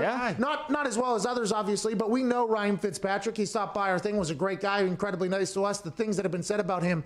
But with Ryan Fitzpatrick playing great football in his, which by the way, winning games. Miami Dolphins don't win a lot of games here in recent history. Winning games, not that far out of it in the AFC East. I think one game out of it in the AFC East at this point, or 2 games out of it in the AFC East. There's a lot of conversation. If this is what Ryan Fitzpatrick's actually saying right now, this is wild that this is happening. What's going on, Gump? This is very concerning if this is true. Gumpy, Dolphins fan, is obviously distraught about what's going on because if Ryan Fitzpatrick is saying this, what's the locker room saying about this? That Kyle Van Noy's already said that they love Ryan Fitzpatrick. What do you got, Dick? So Adam Beasley, who we get a lot of Dolphins news from too, he tweeted, "What an honest, uncomfortable, sad 10 minutes we just got with Ryan Fitzpatrick. He truly is a real one." So it seems like it was like a conference call with reporters. Holy shit. Whoa. Hey, this is a pretty big deal here. Now, I don't want to dive into the drama of things too much. You know, this isn't really our gig. We don't like negativity, but whenever the guy that everybody loves, it feels like everybody loves Ryan Fitzpatrick, comes out in the locker room, at least with the people we talked to down in Miami and in Buffalo and in the Jets and in every other organization he was in, Tennessee Titans, I believe, and the Rams, everywhere he's been, everybody's like, oh, Ryan Fitz is the guy. Fitzmagic is the guy. He's the guy. Deshaun Jackson loved him. I mean, he's the one who gave him the entire fit or whatever. It's a very interesting that this is happening and being reported about because Ryan Fitzmagic knows, with his years of being around, that this message is going to get sent through the locker room and to Tua probably. And I would assume he feels much like how people thought Aaron Rodgers should feel and probably does feel like this isn't Tua's fault. This isn't anything like that. But to find out about it, and we learned this morning that Brian Flores said that he felt bad that he couldn't tell the team before it was leaked out publicly, which is a behind closed doors situation that Flores has going on that I assume Tony Dungy told us he is going to be looking for whoever leaked that information and trying to get them out of the building as fast as possible. We'll say after talking to Tom Pelissaro yesterday, Tom Pelissaro knows who the leak is. Because Tom Pelissaro talked to him. He told us that the source I have over there said that Flores said that it's just time for this. So there is a leak in Miami. That got out. Ryan Fitzpatrick was probably like, you're benching me. You don't even tell me. And I have to learn about it on Twitter. And now my kids are learning about it from their friends. And I thought this was my team. You got Kyle Van Noy echoing that sentiment. They're winning games. The AFC East is open. And here we are. See you later. No more Ryan Fitzmagic. That's tough for the Miami Dolphins fan base that just as of 2 hours ago were screaming from the rooftops how excited they were about how everything was going in Miami. What's going on, Nick? Look, it's sad. They're just saving the guy from himself. Ike Taylor said it yesterday. We all know he's going to play 8 games. He's going to give you 8 games. He's going to play great. And then the cliff's going to fall off. I don't know. I don't know. You say it. He was the guy waving Tua on going the out on field. top. You know, he's been the most supportive. But I think that's why Flores is so pissed, because it got leaked out this way. I think Fitzy deserves better than that. And I would assume Fitzy, that is what he's most mad about, is that they didn't tell him before everybody else found out, which is why Flores is probably trying to go ahead and burn whoever got it and get that rat out of our fucking building. We don't need it. But this is a wild development. I did not see it going this way. I did not. Fitzmagic's been in the NFL for how long? 13, 14 years? Longer.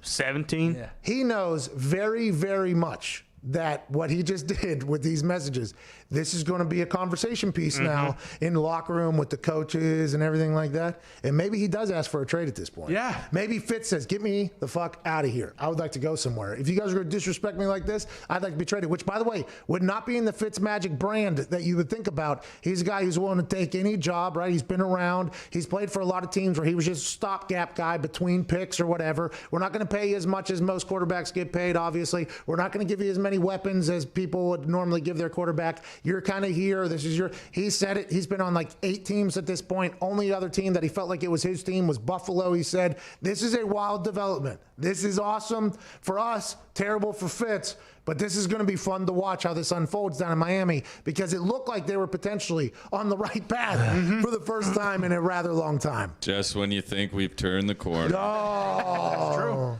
God It's tough, dude. 16 seasons. He did also say that he has to separate his feelings and be a pro. I want Tua to play well. That's my Fitzy. That's my great guy. Fitzy. Yeah, but by the way, he did 10 minutes of talking. Say that quote again. I have to do my best to separate my feelings and be a pro. I want Tua to play well. Okay, so that was like 6 seconds. We'll subtract 1 or 2 because it's probably a little bit smoother out of it. So that was like 5 seconds there. 9 minutes and 55 seconds of other talking, I think, is going to be what most of the conversation is going to be about, if I had to guess. He can also, want Tua to play well from a different city. Is Ryan Fitzmagic Get him out. has to be traded? Is he going to say, hey, I seen what happened over there in Dallas. They're going to win the NFC East. Maybe we bounce over there. Is he going to maybe test the waters up there in Cleveland where everybody has turned their back on Baker? I'm not saying they should have, but I'm saying it feels like a lot of people have potentially turned them. Maybe goes up there. That'd be a great offense for him in Cleveland, by the way. Hand the rock off. Go ahead and throw some balls around. And he's a genius. He'll be able to figure out that offense. I'm not saying Baker should be replaced. I'm just saying, are people thinking that? I'm sure there's a lot of places that would love old Fitzmagic. Maybe Indianapolis. I don't know. I don't know what his contract is, but I do know we're already paying $50 million in a quarterback room. Football team would be a perfect place for him to go. I mean, he'd turn that culture around, and he'd probably fuck around and win the NFC East for him. The thing about the Washington football team, which it has come out this morning, Jason Wright, friend of the show, president of the Washington football team, the football team name will remain for at least another season. I think it's only a matter of time before they're like, yeah, this is what we are. We're the Washington football team, by the way. What other name are you going to come up with that is going to be like, okay, that was worth replacing the last name that got ran out of town and would be better than Washington football team? Not sure there is enough. Well, if they really cared about culture, they would change their name to the Washington Voters and, be able to promote that forever going forward. That's actually. Yeah, that is. Maybe they should do that. Yeah. Maybe it's the Washington Go Voters. Yeah. That's smart. If they were really into 2020, they would do that. Yeah. Washington Go Voters. And it could just be, their mascot could just be a gopher. I'm getting word in my ear that we have a recording of Ryan Fitzmagic talking in this thing, and allegedly there is some sorrow in our magical Fitz voice. Yeah, that's what I've been told. Oh. My heart just hurt all day. Like it was heartbreaking for me. Oh my God. And Flo kind of said what he said and said what he said to you guys as well. And that's the decision and the direction that the organization is going in. And obviously, we've talked in the past, me and you guys, about, how I'm the placeholder and this eventually was going to happen no matter, it was just a matter of kind of when, not if. And it still just, it broke my heart yesterday. And, it's a tough thing for me to hear and to now have to deal with, but I'm going to do my best with it. Oh my God. How can they treat him like that? Comp. Despicable organization. You guys broke him. Unbelievable. You guys fight. You guys fucking broke him. I hope you guys stink this year. Stink. Even more pressure on Tua now. Oh my God, Tua's got no. Hey, Tua, by all accounts, good guy. Everybody, by all accounts, good guy. I think Fitz has even said good guy the whole thing. But now that Fitz has come out and said that he basically got his heart broken yesterday by the Dolphins, and he knew it was coming, but he didn't expect it to come how it came and when it came or whatever. I mean, there's people. I think there's a lot more people that love Fitz than love the Dolphins at this point. Oh, yeah. Sure. Including in the locker room. I mean, this is going to be an interesting thing. It's going to be like, how do they handle this? I'm pumped to watch it, but boy, that was disheartening to hear from our guy Fitz. But, by the way, he said, I'll deal with it now. This is something I have to deal with, but I will let you know that, yesterday was a tough day. Gumpy. Oh, my God. Is this the curse? Is this the when you break a Magic Man's heart, he will curse your entire this is a curse, dude. Tom Pelissaro didn't have to break it. I mean. Oh, that's who we're going to blame. Fuck that guy. You're right. It looks like Tua was on the Zoom. I still don't think Fitzy would be happy with right after that. decision. Tua's on now. Tua is on a press conference right now. Yeah. If we can figure out how to get in there, and I don't know if they broadcast those live or not, we should try to check in on that. Because Tua, here you go. Joey Burrow, everybody's saying going to be a guy. Justin Herbert comes out of nowhere because the Chargers doctor accidentally stuck a golf tee into Tyrod Taylor's lung 15 minutes before game. He's going to be a guy. You're the only other one here in the top 6 picks that hasn't gotten a chance to play yet. Now you're going to start off of that injury last year. You look good this week. Everybody said you're back. Now Now you have to start in a potential split locker room, okay? A locker room that isn't going to be exactly pumped with how everything went down. They'll be supportive. Hey, we got a team. Here we go. We got to do it. It's not your fault. But there's a lot of weight here on Tua Tagovailoa's shoulders. But hey, he's probably like no better man for the job. You remember when I came into Alabama, pal? Halftime. Fucking walked him down the field, did it again, won a national championship. No big deal. Tua is potentially a guy that's built for this moment. But if you're a Dolphins fan, it's like, this could have went better. Yeah. Hey, this could have went a little bit better. Classic Dolphins.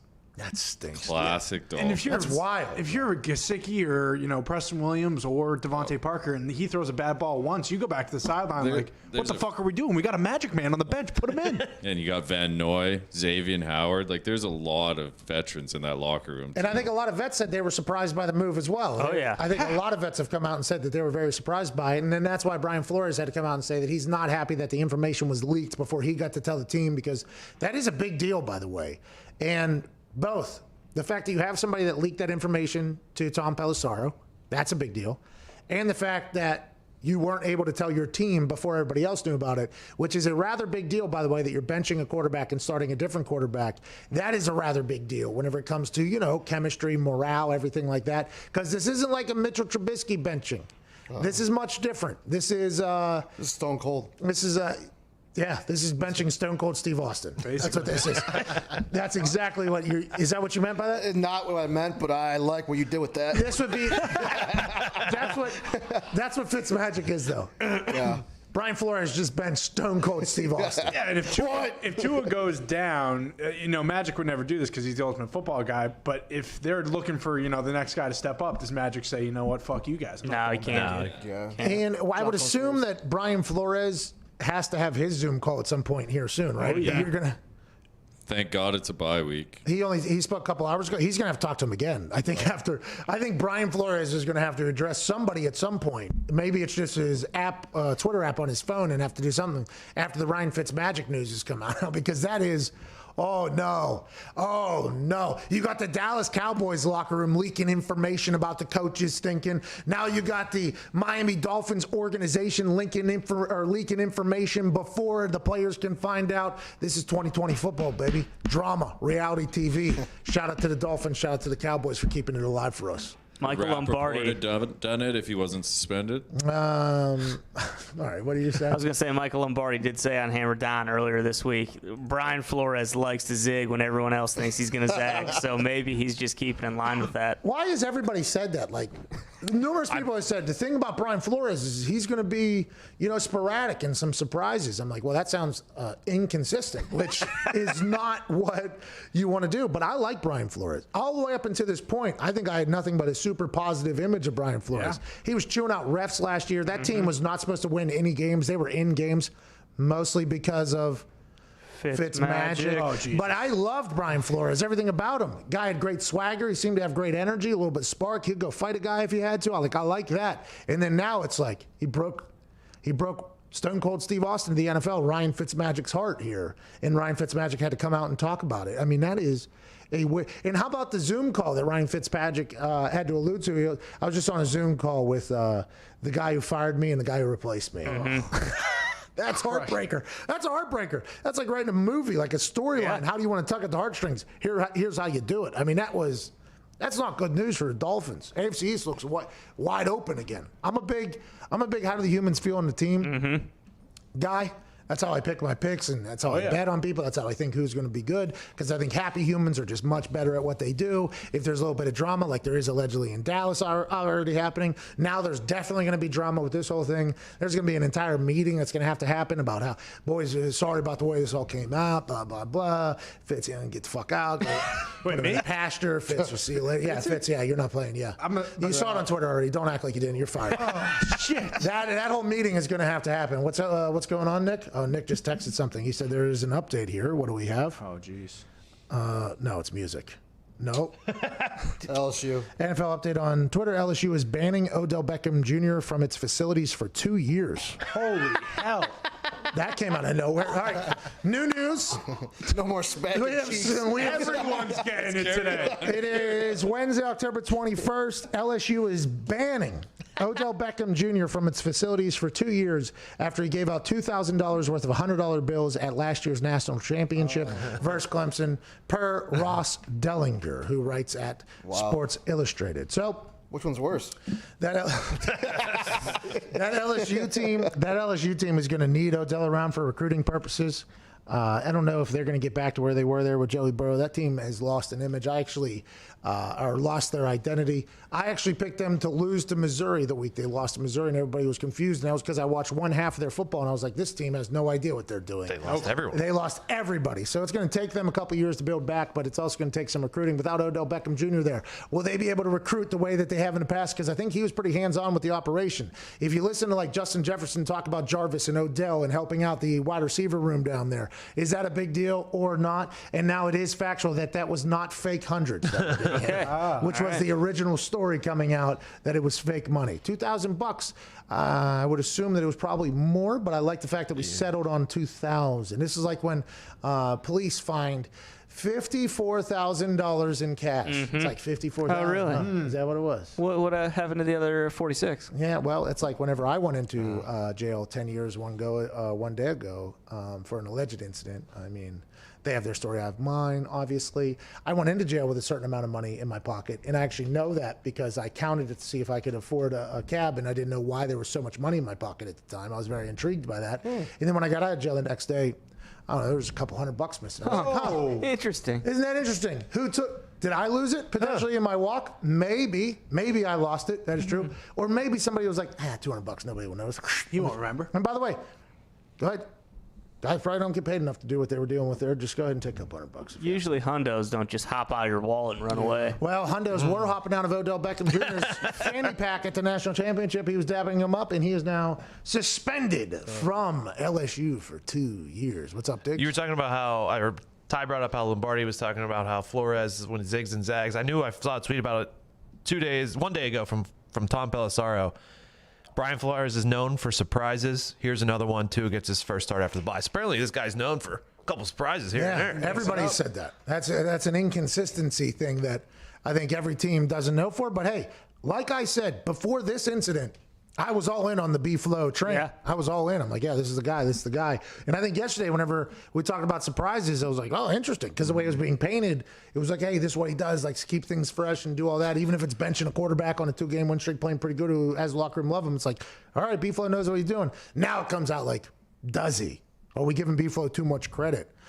This is very, very, very interesting. And there's the tweet, by the way, that alluded to the fact that Tom Pelissaro definitely knows whoever the leak was, because he said to us that the source told him that it's just time to make the switch. Nobody knew why it was happening this week. They're coming off of 2 games, obviously, and they have the Los Angeles Rams and Aaron Donald in that defense. It's a veteran-led defense. Why would you do it now instead of later in the season where there's a little bit of a run of bad teams? And it's just time. And everybody was like, oh, okay, yeah, it's just time. Mm-hmm. Yeah, but here we are a day later. It's like, Fitz doesn't think it's time. Yeah, if this goes wrong, is Flores, is he on the block or? Oh, I don't know. And will Fitz ask for a trade? It's almost trade season. Do it. He asked the question, like, am I never going to start a football game again? Like, he asked that question with a question mark at the end. If you're Fitzmagic and you don't know how many years you have left, you've been in the league for 16 years now, do you potentially say, I think I can help a team right now? Do I ask for a trade? Maybe. I don't know. He's so sad right now. I feel like trade is an anger. I don't know. The heartbreak, I don't know if that leads to anger at some point. But wouldn't it be cool if somebody in his Harvard life and his family was like, why don't we just go play somewhere else? Yeah. And he was like, yeah, let's do that. Hey, B-Flow, you know how you didn't tell me that you were benching me and I had to learn through whatever? Yeah, well, this is me telling you directly before I tell everybody. Yeah. I want fucking out of here. I'm out of here. I'm out of here. Well, and if they get a call for him, are they gonna say no? Like, why would they hang on to Fitzpatrick if they're gonna get a pick for him? Who do you think legitimately would try to get Fitz? Cleveland? Cowboys? They paid Dalton though. Yeah, $3 million. They paid him $3 million. And also, how many years does he have left on his contract here, Ryan Fitzpatrick? Fitzy, this is it. Oh my God! Yeah, so Dallas 1-year run would be probably the move. What about just being like a backup quarterback on the Chiefs? You know, at least get Fitzy maybe a ring opportunity if we're gonna. And if Patrick Mahomes last year he did a quarterback sneak, somebody landed on his knee. He dislocated his kneecap for a second, sublux of the kneecap, and then it came back. He was out for 2 weeks. Matt Moore played. Instead of having Matt Moore play, now granted, we don't know how tight he is with Matt Moore, which is a big deal for the backup quarterback. Maybe put Fitz back there. He'll be able to learn the offense. Guy's a genius, and if he has to play a couple games, you know what he's going to do. Brain of a Harvard man, heart of a plumber. He will will that damn team to win. I would rather die than lose a football game. Going through all the teams, what about the Washington football team? I mean, he's better than Kyle Allen, and they can win the NFC East. But then you're committing 1 year. Hey, this is just 1 year. Yeah. We are going to draft a new quarterback. We are done with Dwayne Haskins. We've been very obvious with that. We are going a different direction. Ron Rivera said, I'm going a different direction for whatever reason it is, you know? Whatever reason it is. Kyle Allen knows the offense, though. He does. He's been in the system for a long time. And Fitzy knows how to sling it. Yeah. Fitzy knows how to win games. The story that we were told about why Dwayne Haskins was benched, by the way, if that gets released, I am intrigued. It's juicy. Oh, yeah. But people could troll us with these stories, so we have to remember that. Yeah, we're 2 for 2. Pick and choose. No, we missed one. We missed one. Well, I'm assuming we missed one. There's no way that one was true, but this one could potentially be true. He was a captain at one point. He was voted captain of the team. So off the field, you'd assume if you put the C on somebody's chest, it's like, okay, doing everything. He was playing with what? Bad team. They were a bad team at the time. Now, granted, maybe they're better. I don't know. They lost 20-18 or 20-19 or whatever to another bad team, but the NFC East is all bad.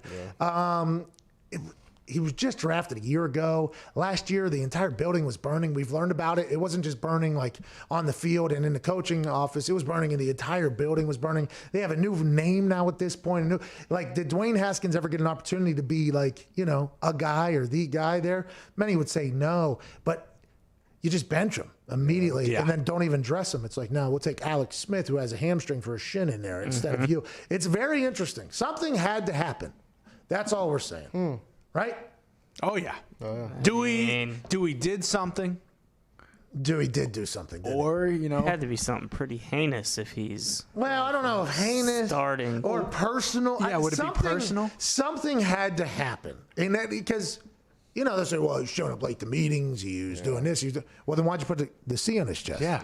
Because giving the C to somebody, now, granted, most of the time, they will just give it to the quarterback because the quarterback is supposed to be the leader. And if you put a C on you, I kind of hope they become the leader that you expect them to be at the position that they are. But I don't think Ron Rivera's that type of guy. Like, I think Ron Rivera, been around a long time, he'll do whatever he has to do. Oh, Nick just said Snyder's the one that put the captain there. You think Ron Rivera just getting, no way. Ron Rivera knows that if Ron Rivera wanted to change the team's name, he could have done that. Ron Rivera's in charge over there. Hell yeah. He is steering the ship over there. He and Jason Wright or whatever. It's Ron Rivera, Jay Wright show. Snyder, just get the hell out of the way. You're probably going to sell this thing to Bezos anyways, aren't you? That's probably what's going to happen. I feel like people are going to potentially try to debo old Snyder out of the NFL if I had to guess. Well, and if Ronnie Rivera really doesn't like any of those QBs, you might think that he might want Cam Newton back next year if the Patriots don't re-sign him. Because Cam Newton and Ryan Fitzpatrick, both free agents after this year. People forget. Something to think about. Do we have another carousel, quarterback carousel? Tom Brady, James Drew Brees, Winston. Phillip Rivers, Jameis Winston, Baker, Mitch. Well, that was, we're talking about last offseason. Oh, I thought you were talking about the upcoming. Well, yeah, we will right now. The upcoming one, Ryan Fitzpatrick, Cam Newton, Baker Mayfield. Jameis Winston again. Jameis Winston, Jacoby Brissett. Phillip Rivers. No, he's got 2 years. Oh, what a bummer. Yeah. A rough minute and a half there for you. I thought he was a 1 year, $25 million deal for that was a rough minute and a half. I thought it was. No, it's a 2 year. But I would assume it was if he wins, he'll keep going. You know what I mean? Yeah. If he wins, he'll stop and go coach in Alabama. If he loses, he'll sail off into the sunset. Jacoby signed a 2 year deal last year. Phil did the same deal basically this year. Dalton and Dak are going to be free agents. Oh, man. Wild time. Wild time. Sex is cool, but have you ever tried built-in underwear? Oh, yeah. That's a great question. Everyone knows Bird Dogs has shorts, the most comfortable shorts of all time, but now they make pants. They stole Lululemon's designer, and now they're just doing it better. Wild that they admit to that and that they flaunt that, but they know that Lululemon's pants are very comfortable, and they're doing it better than Lululemon. Bird Dogs are pants, but they have built-in underwear. They look exactly like khakis or chinos, but feel like silky, soft pajamas. There are work pants, golf pants, happy hour pants, pants, lifting pants, sleeping pants, whatever you want pants. They're all-terrain pants. The comfort next level. The fit is fabulous. The material obviously unobtainable by many people, and the stretch is fantastic for these quads that I have. Go to birddogs.com right now and enter promo code McAfee, and they'll throw in a free pair of nunchucks. Whoa! Nunchucks. You get an actual murder weapon alongside your bird dogs. That's birddogs.com, promo code McAfee, and boom, a free pair of nunchucks with your pair of bird dogs. You will never take these things off because you'll be able to wear them everywhere.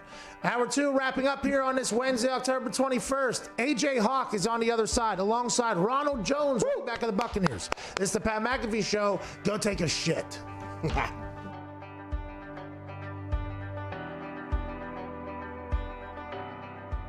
I was told by Del Curry, Scottie Pippen struggles on the golf course, right? Right. I was told at that thing that I'm going against Scottie Pippen the next day, match play, heads up, one-on-one Scottie Pippen.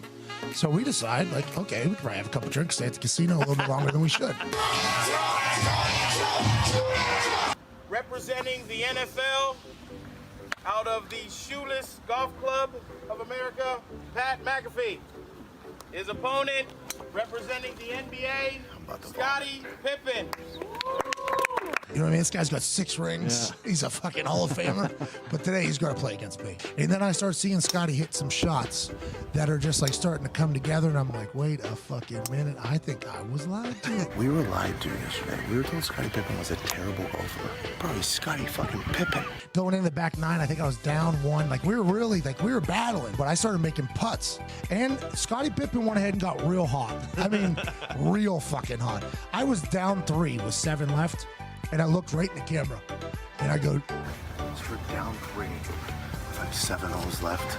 Scottie Pippen's about to get this work." Scottie Pippen from 190 yards out just fucking dunks it.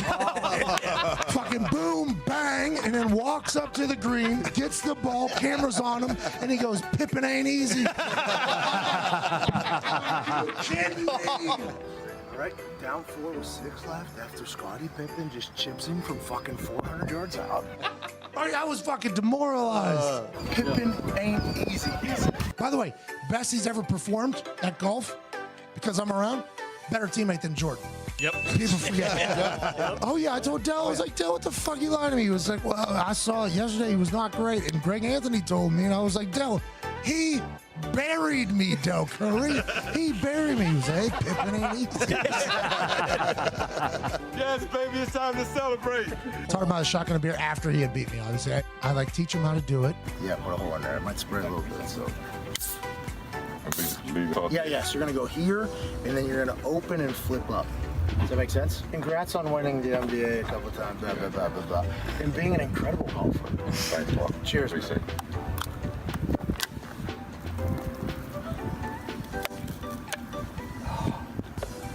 Hey. Damn. Okay, That's Scotty. the best Bud Light I ever had. Hey, there's no Scott King up here. You're right.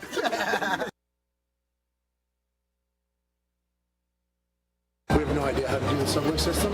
Z is doing the direction, the directing, the mapping, the planning.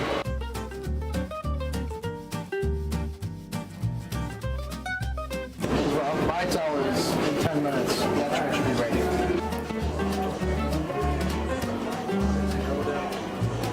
He knew his shit. He said it's went that way.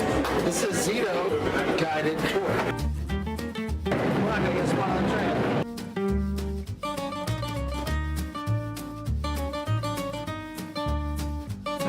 We should get on an Uber.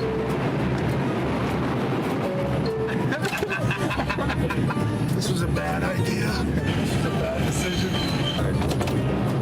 Oh, wow. I mean, this is going to be interesting. Are we on the right way to Yankee Stadium right now? To the Bronx. I don't like that hesitancy. Stand clear of the closing doors, please. New York it's a bit much. There's shit everywhere. It smells like shit.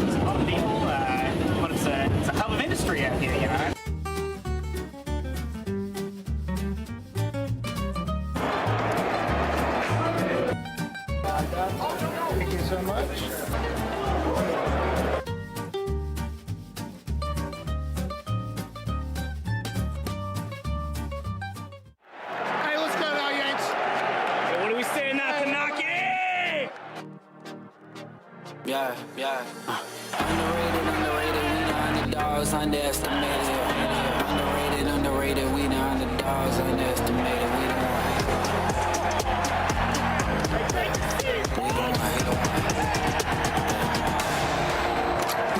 out of the darkness I rose up. Loaded my soul, it's a gold rush. Honor and freedom, I toast up. Kicking game on the snare drum. Hard on the beat, let it bleed out like sacrifices. Cut it open, emotions. Spilling like oil and coasting. Therapy for my mental, I'm pinning a pistol and shoot down the criticisms individually. I heard the voices that told us. Throw dirt on my name and wish me the worst and stole us. Shot through the heart and pray on my downfall. But yes, he prevailed. Stand on top of the just like old left and go. Rap it smooth on the floor like a jazz song. Witness greatness, look up in LeBron home. Remember next time before you doubt us. That only made me go.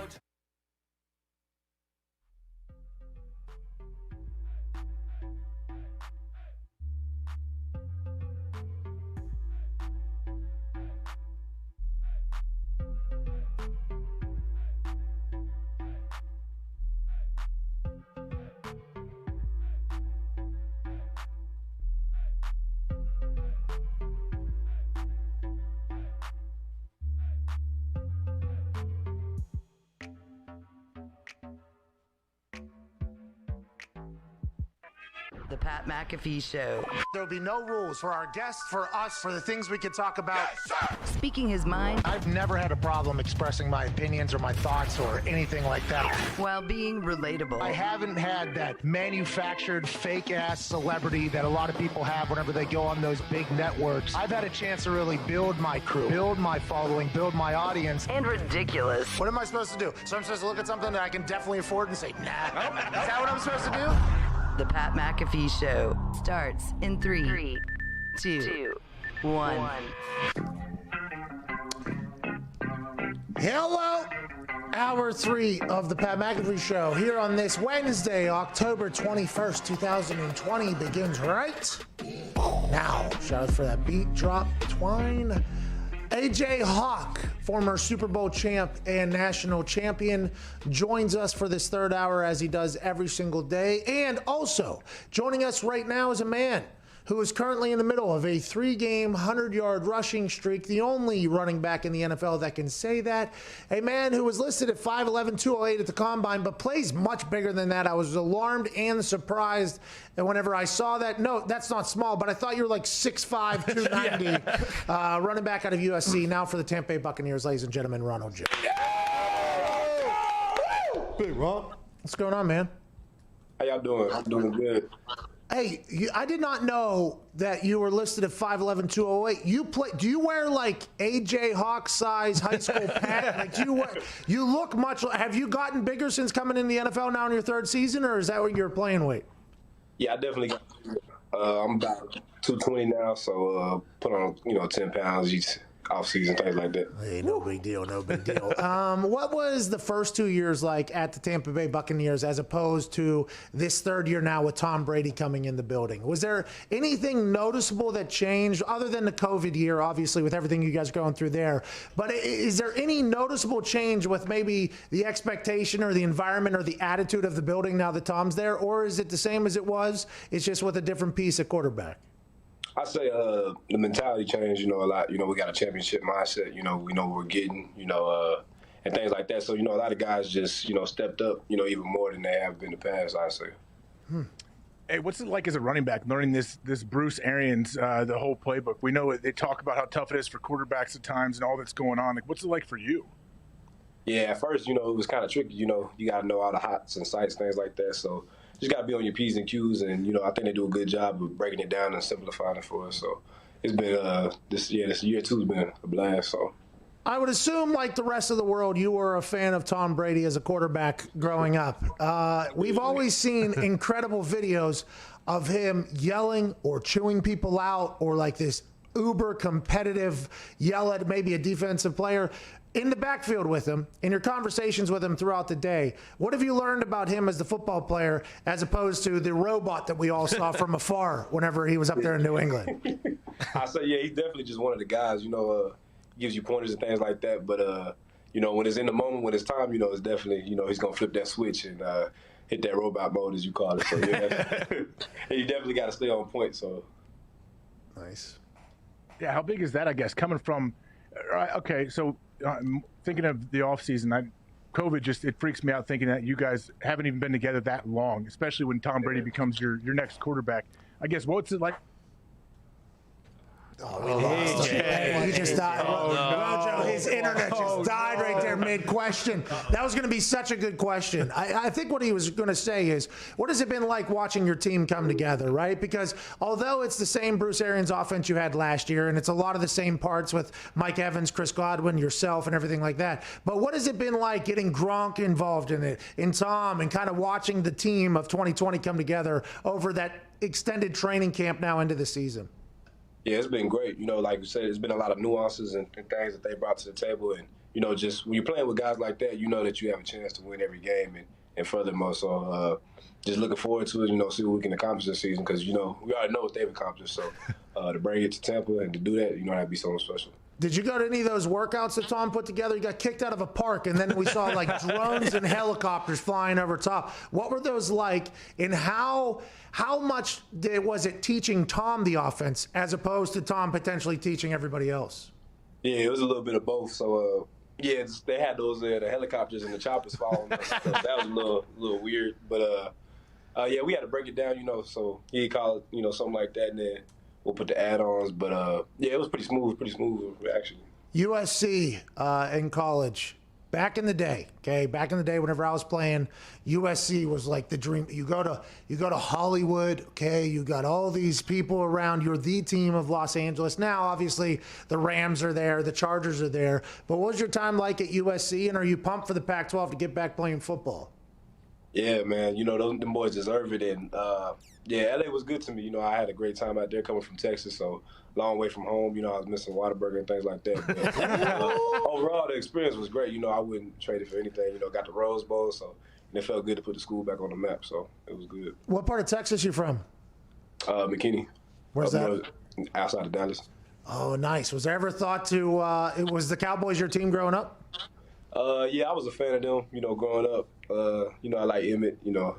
LT, Jamal Charles, those Texas running backs, so just try to be like them. Yeah, is that who you will look up to whenever you see your game? Because I see some Ricky Williams in there as well, which might be too old or whatever at this point, but the way you play.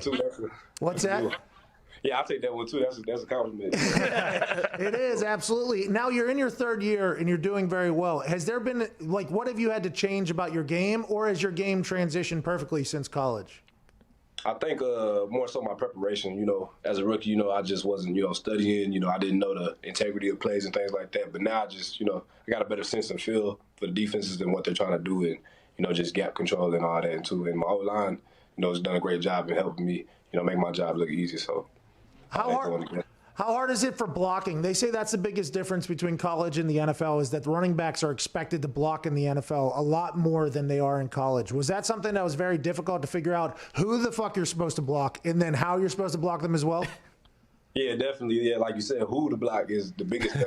They give you a lot of looks. You know, they act like they're playing two, but they're really playing cloud or whatever, and they bring that dude. So, yeah, the identification is probably the biggest part.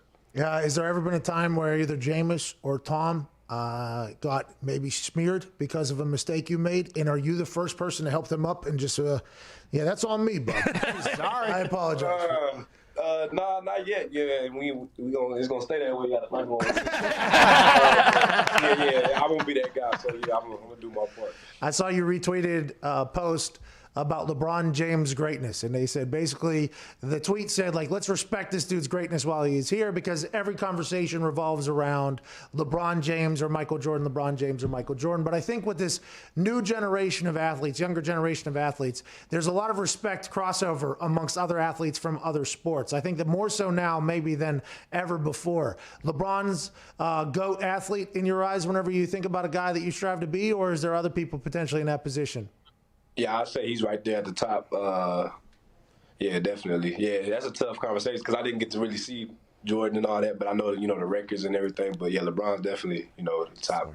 What are you going to do? What are you into off the field, Rojo? Off the field, I like going to the zoo, you know, water parks, things like that. Yeah, I'm a big Xbox guy, so, you know, I'm really a homebody, though. You're a homebody. What games do you play? Call of Duty? You out there murking? You're just killing people? Yeah, I get on that. 2K, my part. Yeah, all that. Do you play Madden? No. Do you play Madden? Yeah, I got my franchise and stuff, so I do that a lot. Do you think Madden should fix their franchise mode? Because I'll tell you what, the internet is not happy with what they've been cooking in the franchise mode. Yeah, they definitely need. They could put some tweaks on it that help us out. See, this is interesting now because as a player, you have a direct relationship with Madden. You get your Madden checks, right? So you get a chance to you see the people from Madden. But as a gamer of Madden, you also get a chance to see what everybody's pissed off about. That is a interesting dynamic for you to be in. Yeah, it is. It's tough too, because I think they should add like the legends in the fantasy draft or something. You know what I mean? Like, just let us play with old school players more. They need to put some of the throwback teams on it. How do you feel about your rating? Do you think they kind of fucked you over a little bit or what? Oh yeah, they messed me over. Yeah. What do you got, Tiggs? Ronald, what's it been like? So, like, when the Bucs bring in Leonard Fournette, are you guys immediately like? Is it something? Does it light a fire under you, or are you guys immediately boys? How's that work when they bring in someone like that? Well, yeah, we knew, this year the goal in mind, is to win the championship. So, in order to do that, you need great pieces and great teammates. So, him coming in, definitely he's been a help off my shoulders and things like that, and just try to keep balling moving forward. Clyde Edwards-Helaire is about to go through that right now with Le'Veon Bell getting into the backfield. And the commentators, for good reason, obviously, because of how good of a game he had, they just kept hammering, like, he's not happy or he's trying to prove himself with this Le'Veon Bell thing. It's like, I think there's very rare cases anymore where there's just one running back in the backfield with the ability to take advantage of both systems. You would probably say that same thing to Clyde if he was listening to you right now? Oh, most definitely. I'd agree. For teams that want to do what you want to do, it's going to take more than 16 games. So it's a long season, and you're going to need other guys because you'll get beat up over the course of the year, especially too, being a rookie. And he's doing a great job too, by the way. So yeah.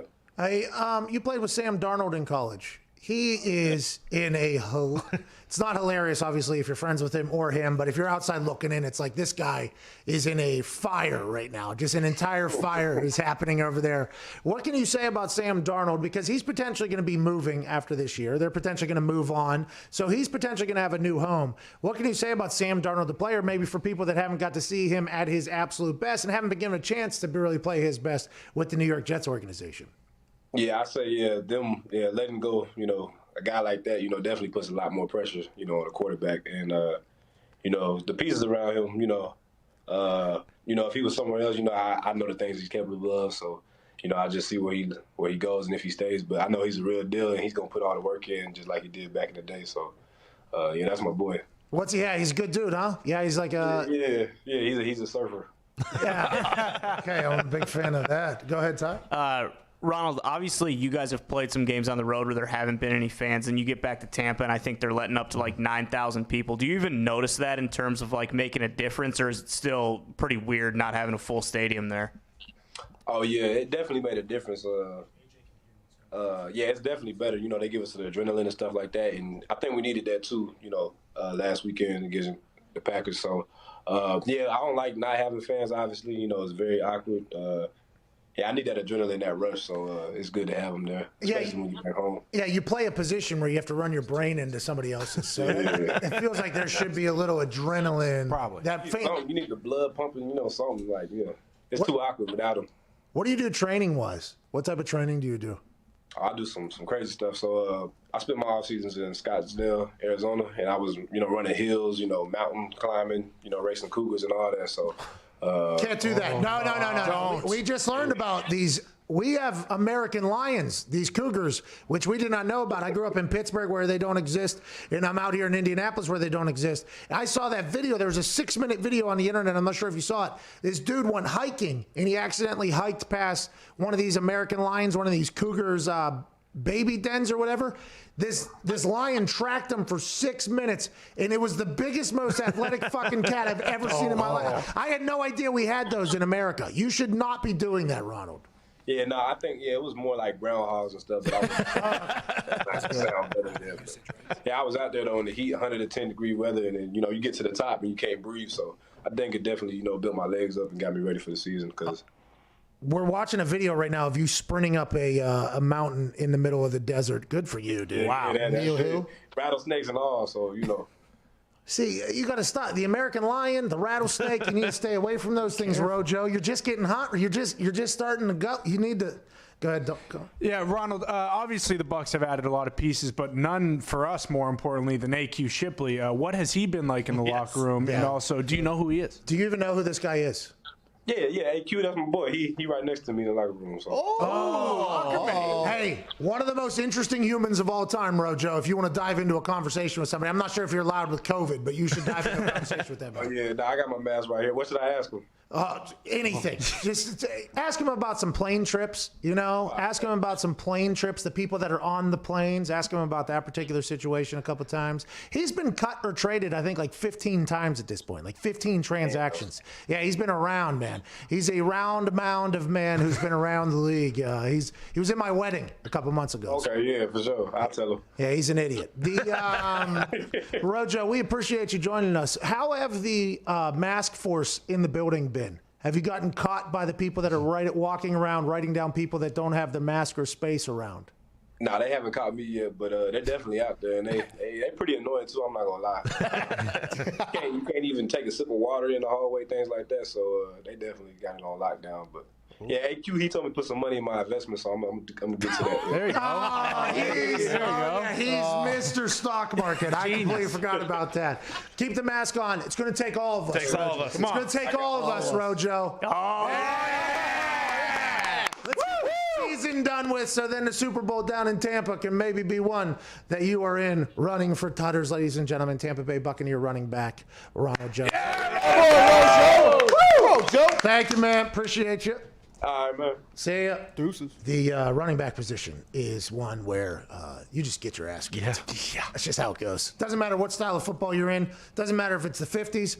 Probably less so back then when everybody was so slow, actually, by the way. Now, you don't have 3-a-days, which, by the way, congratulations. That's good news not to have. But everybody's running.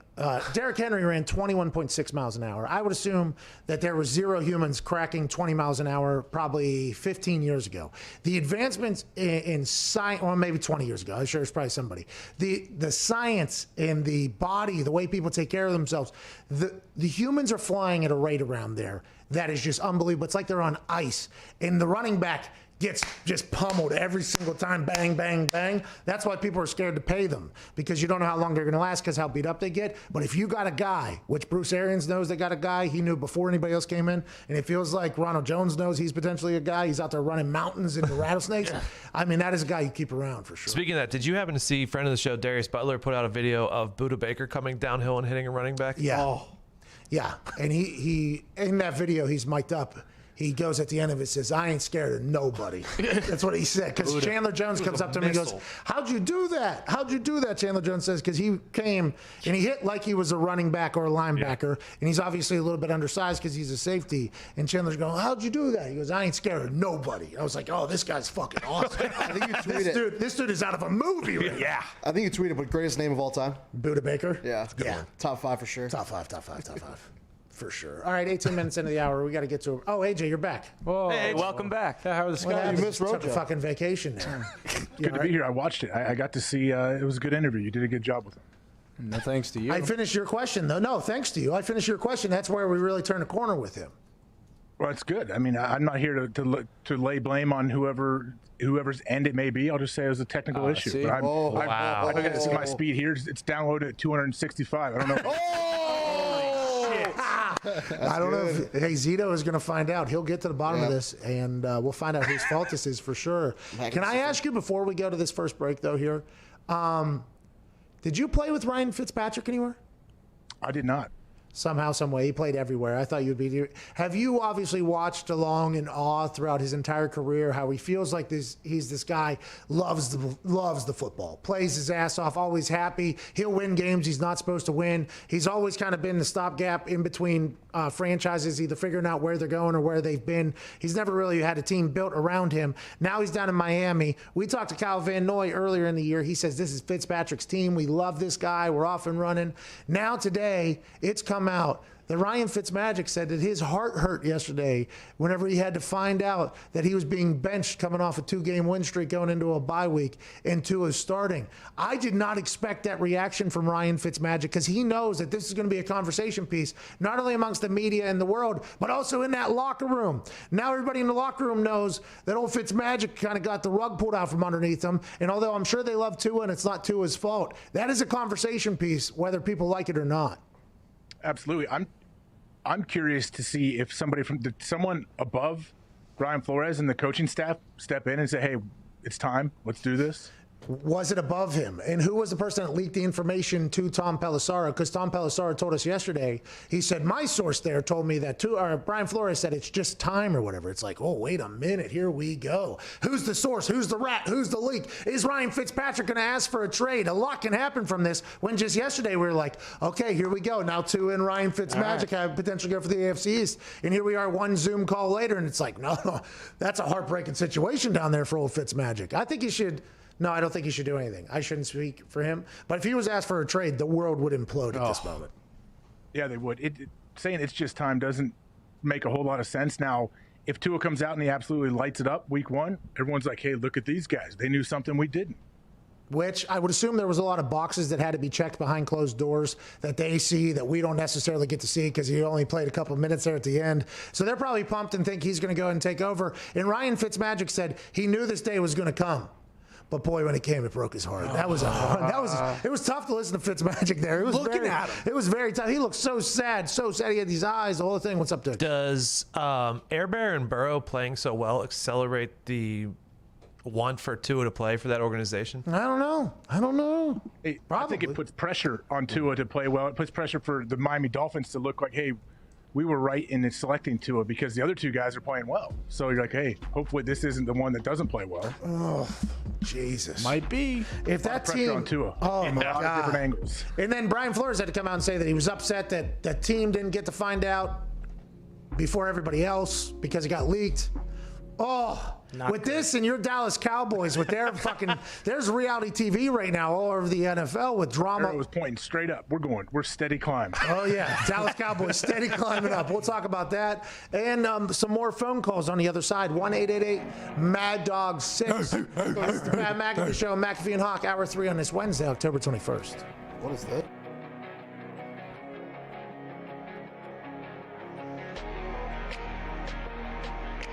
Now, there's something that needs to be addressed. People are questioning the news.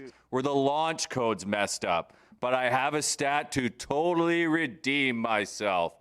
Aaron Rodgers and the Packers, after an against-the-spread loss, are 10-0 against the spread their last 10 games. Now, let's go to prime time. Primetime favorites fell to 6 and 13 on the season. But primetime unders now 13 and 8 on the season. Let's stick with the unders trend. In week 6, unders were 10 and 4. Unders were also 9 and 2 on games that were outdoors. And totals that were over 50, the under was 6 and 2 this weekend. We'll be back tomorrow. More stats, more info, and Hammer Dad back on Thursday for a full Week 7 preview. Cheers.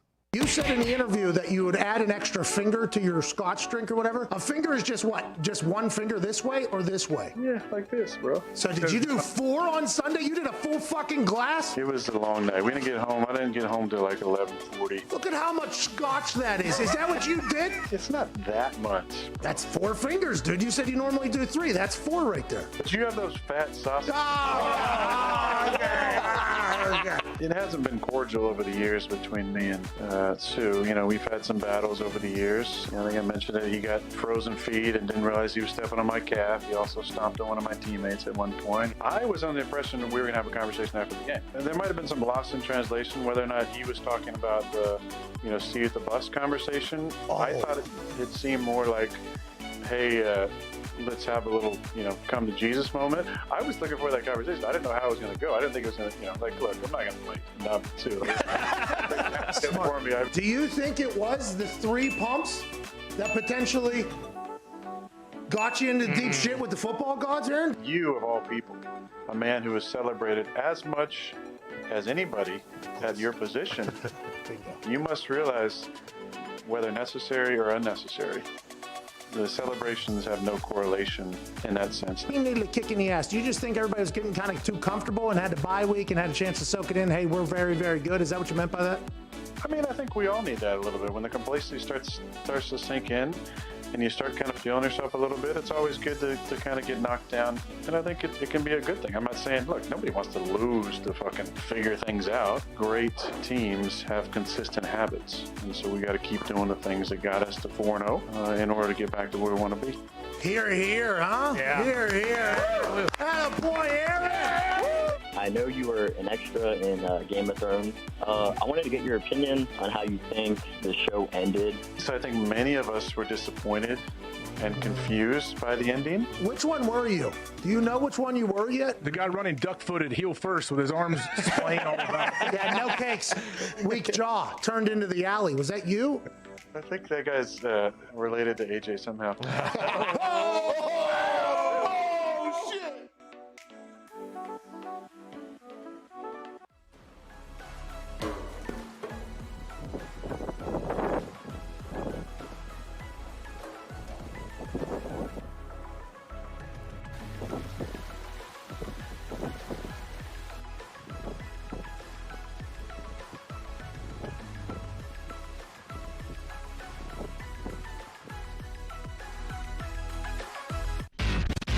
You do not talk about Pat McAfee. Do not talk about Pat McAfee. One fight at a time, fellas. The Pat McAfee Show.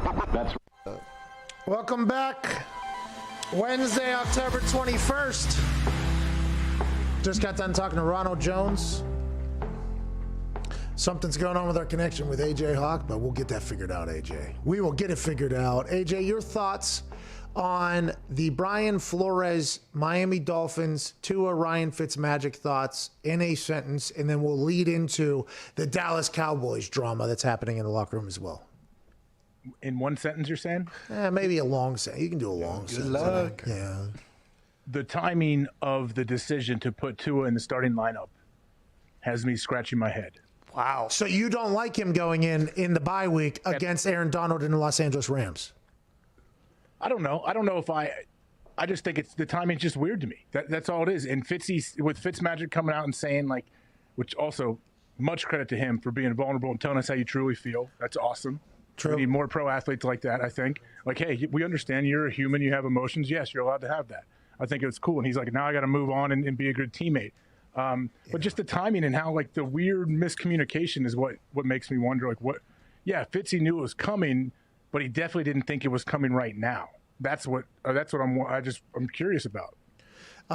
Tua Tagovailoa in his press conference said he was very excited being named the Dolphins starter in Week 8, and the news that I think that anyone would want to hear being named the starter at any position. And then he said, at the same time, I also felt for Ryan Fitzpatrick as well. Me and Fitz had a conversation just about all of this. Like I've continued to say, although it kind of hurts me in a way to see Fitz hurt, I'm very, very lucky to have someone like Fitz in my corner, regardless of the situation we're in right now. It's like a father and son type thing. Wow. Okay. Stepfather. Whatever I can do to help this team become successful. Everyone knows Fitz has done a tremendous job. I feel like I'm definitely lucky, blessed to be in the situation I'm in with him. Having the mind of Chan Gailey helping put me in the offense in a good situation. That's what's going to be important the next couple of weeks and the entire season. All right. Dolphins linebacker Jerome Baker, who also spoke Wednesday in the team, is all excited, ready to go. We believe in Tua. He can get the job done. All right. So now we're spinning it on the other side. The Ryan Fitzmagic quote this morning was followed by a Tua quote, then another player on the team quote about how it's time to move forward. Father-son type thing Tua says about Ryan Fitzmagic, which, by the way, I assume the Dolphins were hoping that is what the relationship would be. Yeah, I mean, Tua's going to say all the right things, so is Fitzy. But what happened? Okay, how? By the way, no, Fitzy did not say all the right things. Yeah. All right, Fitzy was honest, which is a great thing. We're seeing older quarterbacks that have won a lot of football games be honest and let us know how they truly feel as they get older in their career, and they're not worried about what anyone else around them is thinking or saying. So that's great. Aaron Rodgers does it every Tuesday here on this show. Bingo. Wow. Completely Fitz agree. are in the same class. Yeah, but I'm just saying with what you said about him saying all the right things, like many people would say, like the right things in this particular world would not be what he said. But I appreciate what he said because we got a chance to kind of look into the truth and the real in the entire matter on how Fitz feels, which is great. I love it. But there's definitely conversation that is happening now because of it, and we'll see how it goes forward. If you're Fitz, do you ask to be traded to the Dallas Cowboys, AJ Hawk? I mean, I don't know if you can you call your shot? Can you tell them where you want to go? Mm-hmm. If you're Fitz. I would assume if you say, I want to be traded and that gets public, there's only going to be a couple teams that are reaching out right now, right? I mean, there's only a couple teams. Could be the Colts, by the way, who also have a free agency happening at the end of the year, which I was wrong. Connor was right with Phil Rivers only signed a 1-year deal. I didn't know. I thought that was a 2-year deal like everybody fucking else said.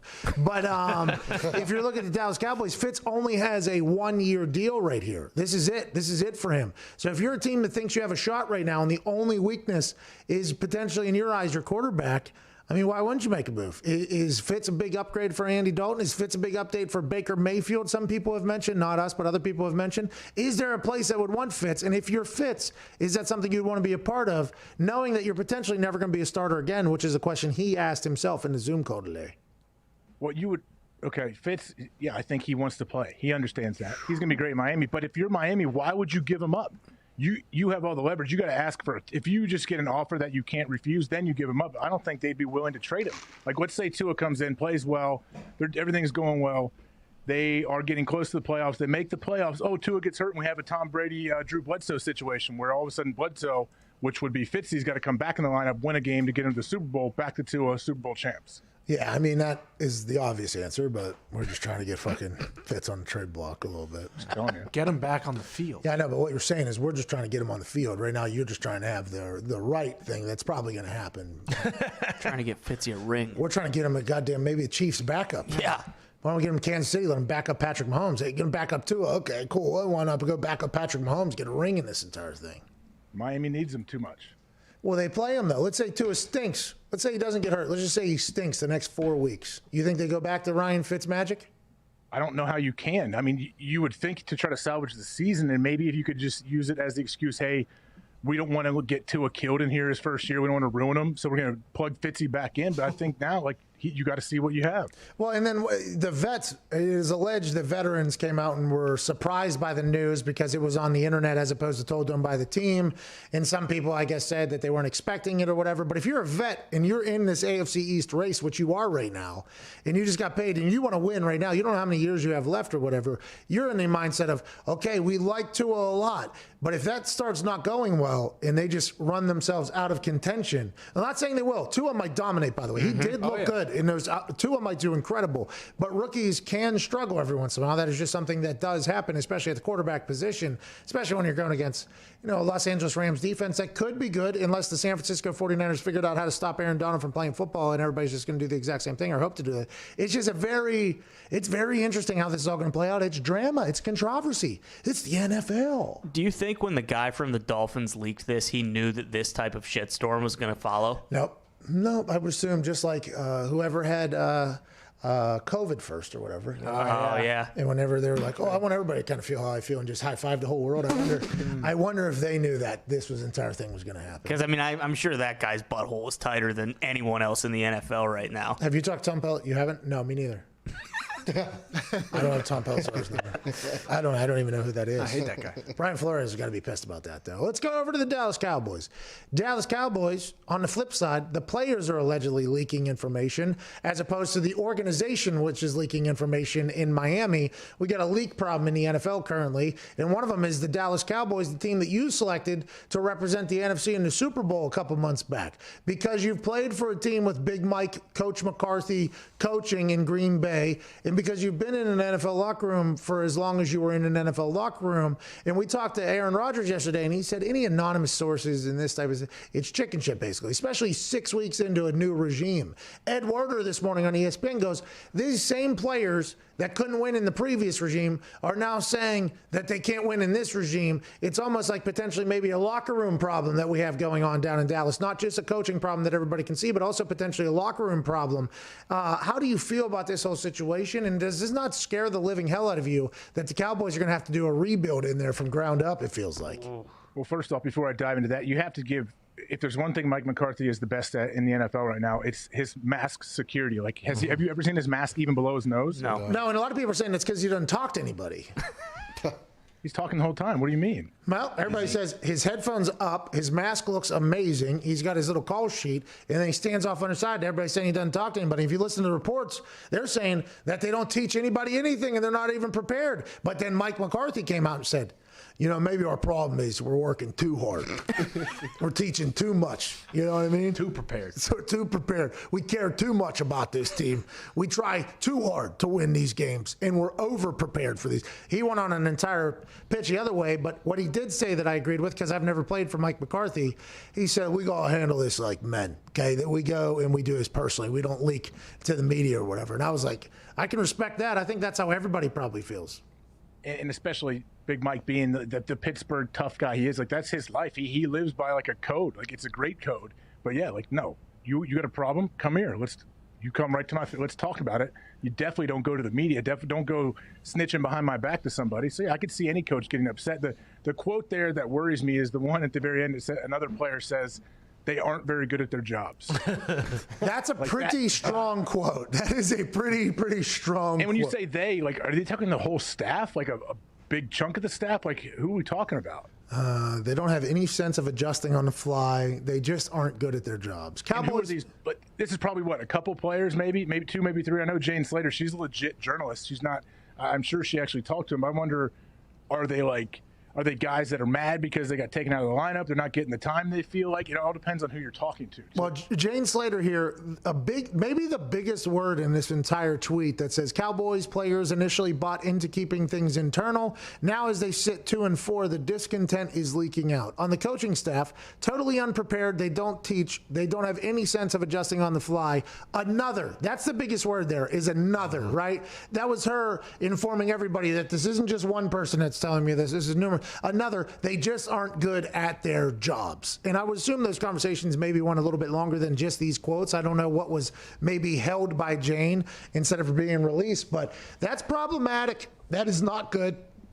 Tony Dungy said one of his first meetings, he'll say, we don't have any players in here named anonymous, okay? Which is a great way to, if you want to say something, put your name on it, because now Mike McCarthy has to wonder who the hell said all those things. Who said that they're not adjusting on the fly? Okay, so there has to be somebody probably pretty prominent on our defense or on our offense that would know if they were adjusting on the fly or not. Then you just have that guessing game. It's like, oh, who's the rat in here? Who is? And he's just new into the place. Wild scene in Dallas, dude. Wild scene. And if you're the head coach, if you're Mike McCarthy, how could you not just walk around and eyeball every single person? I know they got a mask on, so it's a little more difficult, but you're like, you just eyeballing everybody, trying to get some kind of feel like it might be you? Okay. Hey, quick question. Last halftime, what would you have done differently?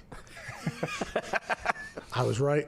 That's what I thought. Fucking keep it moving. You. Halftime, what would you have done? What would I have done? Oh, it was you. All right, get this guy the fuck out of here. Get out. Go out in. What's up, Nick? Let's not forget, too, that when the McCarthy Project, the documentary, a little short film there put together by, that was Pelissaro, right, who put that together, which maybe turned out to be somewhat of a propaganda film about how much work Mike was doing in the offseason. Then when Mike gets hired in the press conference sitting next to Jerry Jones, said, well, you know, I didn't really watch that much film. No, well, he said, I told Jerry that I watched every play of the 2019 season or something like that. I told him, and since I got the job or whatever, because I wanted a job or whatever. Yeah, I mean, I think they also just potentially went on a bender that night before at Jerry's house. That's what it looked like, that entire thing. But, I mean, the Mike McCarthy experience or experiment or whatever it was called, I mean, this is a wild scene. We're 6 weeks into it, and it's all hell breaking loose down in Dallas. Maybe it's not the coach. Maybe it's just the entire culture down there is just one of... And if you're a coach, consummate suck. And if you're a coach too, it's like, oh, okay, you think I'm not doing my job well. Well, our best player, Ezekiel Elliott's got 5 fumbles in 6 games, so he's not doing his fucking job well either. Yeah, we got 12 turnovers. Maybe we take it easy, pal. But on the flip side, our quarterback was on track to be the most efficient offensive quarterback in passing in maybe the history of the NFL. And then Red Rocket came in and kind of took him down a little bit. But Red Rocket only had 1 week to prepare. Have you talked to the Red Rocket since his game the other night? No, I have not spoken with them since their loss. Huh. Me neither, by the way. Imagine what would you say? What are you supposed to say? Keep slinging it, pal. You can fire that fucking pigskin. Bigger backyard. Hey, it ain't that hard. Throw deep. Tell him to take the safety off of that thing. Let it loose, dude. Let the rocket loose. It did look like he was potentially not playing Now, listen, Andy Dalton doesn't get enough credit for what he's been able to do at Cincinnati. I mean, Cincinnati, I think we were learning, was potentially a bigger problem than just Andy Dalton for a long time, but he won games there. He could sling that thing. Very accurate. He would win 11 games, 10 games. No problem in Cincinnati in the AFC North. And he would sling that thing. I mean, he would legit. And we didn't see it the other night. We did see it on the internet in his small side yard, but we need maybe to be able to open it up. What if the Cowboys just go on a run here, by the way, and this is all forgotten about? Possible. Also, they could go and run the other way and just suck the rest of the time. Still win. Well, you can't do anything like quietly in Dallas. Like if you play for the Cowboys, if this was Jacksonville or somebody else, don't you think it would be much less of a story? Yeah. They're just, the Cowboys are polarizing. Jerry Jones is polarizing. Everything he does, like it's talked about. I don't know if any NFL Network insiders, though, care if there's any leaks from the locker room. I would assume there are some guys on the Jags and everything that are just leaking a bunch of information. You're just never getting reported about it. It's like, yeah, we don't even care, pal. Keep the text to yourself. We don't care. You stink. We know it.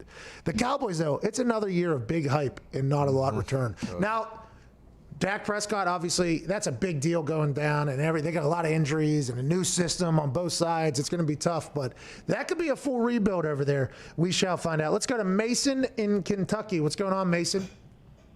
What's going on, my man?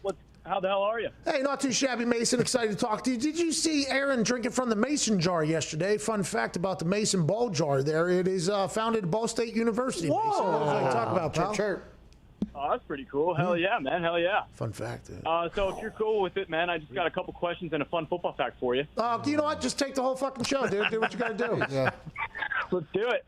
All right. You've mentioned that being on a losing team in the NFL is a really shitty environment to be in because when it comes to the whole NFC East, they're all pretty much like one win away from winning the whole damn thing anyway. So do you think that's still the case, or are they more hyped than usual? I would assume they're much more focused on the game because they're not completely out of it. They can still potentially lose their way and not lose enough their way into a playoff spot. So I assume it's a little bit different than a normal ass-beating team that happens out there, yeah. Okay, awesome. And normally I never really bet on the UK or the Bungholes because they haven't really figured out what the hell's going on in the Ohio River that makes them blow big leads. But after seeing UK just spank Tennessee last week and their defense having 10 turnovers in the last 2 games, how do you see the outcome of that game going against Mizzou? All right, and what's your football fact? Fun football fact, on this day, 13 years ago, the legend of a dude, Rob Baronis, absolutely slaughtered the football back in 2007 against Houston to score the most points ever by a kicker, which is 26 points. Rest in peace, Rob Baronis, by the way. That guy was a legend, kicked the ball. We're not going to talk about Kentucky Mizzou, but the conversation about the NFC East teams, no offense to Kentucky or Mizzou, but we have a business to run here. We can't fucking just torpedo the thing into the ground. Yeah, fuck it, new call. NFC East, if you're on the NFC East, you got to feel good, though. Like, legit, you have to feel good. Like, we suck, but everybody does. We can still potentially get into the playoffs. Now, when we get into the playoffs, we're probably going to get our asses beat. But if you're this far along and your team stinks, normally you have a pretty good feel of whether or not you're going to be able to go. Everybody in the NFC East can still go. So that gives you a little bit of motivation. Week 10, week 11, I think we'll know a lot more. But now, everybody in that terrible division is like, you know what, hey, we're still in this thing. Josh McCown, hey, we're still in this thing. Doug Peters, hey, we're still in this thing. The Washington football team is one win away from being tied for the lead and one loss away from being the number 1 overall pick. I mean, it is wild in the NFC East right now. As long as there's hope. Don't you feel like as long as there's hope, there's a chance that you can get to the playoffs? There's a different feel in the place. Like if you know you're counted out the last couple of weeks, that has to be absolutely brutal to come in and practice and go through your normal routine. I think I was on a team one time. I forget what year it was. But the last year, we needed this team to lose. We needed this team to tie. Okay, this team can tie. Or we needed this team to score this amount of points, and this team needed to do this, and we still got a shot. We just got to do our jobs, though. We get a win. We'll think they'll all take care of it. It's like, well, that's a lot that has to happen. But, hey, if we lose and all those things happen, like that's the motivation. It's like imagine if all these things happen and we don't take care of our business. That would be quite a pain in the ass. But now the NFC East is like, no, all we got to do is just, win 3-4 games here, and we'll get this whole thing figured out. Don't sleep on the motivational guru, Joe Judge, and the Giants, man. Daniel M. Dimes might go off and, win 10 straight here. Who they got this weekend? They got a pretty important one. Thursday night. Tomorrow night against the Eagles. Yeah. It's a big one tomorrow night. Huge. Blockbuster. Winner is in first. I'm betting on Eagles. Is Carson Wentz, is he legit? That's going to be the question. We got a nuke earlier from our Canadian gambling friend. Carson Wentz on. Pinky ring on. Dude. Yeah, It's a lifestyle. It's hard when you hold your hands up to take you serious when you're speaking. But yeah, continue. What do you mean? Dude, just want to let you know. I looked at myself with the pinky ring on yesterday and all those videos. I think it's staying. I don't know if you saw the necklace got put away strictly because I couldn't do the necklace and the pinky ring. I think the pinky ring's staying for at least another week. AJ, little life tip: listen to people with pinky rings on. Okay. Bingo. Because if you don't, you might end up sleeping with the fishes, pal. Okay. I get it. He wants to honor the legacy of Kevin Spacey. I get it. That's what I know. Jesus. Good God, AJ. Sometimes, AJ. What's wrong with you? But you wear the pinky ring because of Kevin Spacey, because he knocks on the table and it makes you feel That is powerful not. to do That is to your wife. not. That is not what I said. This guy. Spacey doesn't do that either. Frank Underwood does. Okay. And it wasn't good guy. It wasn't to honor Frank Underwood, okay? It wasn't to honor Frank Underwood, but it was an added benefit that I realized quickly upon wearing said pinky ring that I thought about wearing for a long, long time because of the amount of Italians I grew up around. So pay a little respect. Did you just try to cancel the Italians? Whoa. You know who else does it too is Joe Pesci. Yeah. See, that would be. That fits. Yeah, good guy. Say it. That would be an Italian. It's an Italian. Yeah, that is an Italian. Which is just all of them. And that's probably on me for kind of saying they there whenever I said the Italians. No, we understand. We You're love also an Italians. Italian. I put it in the log. I love spaghetti. No, 23andMe, 0.09% Italian.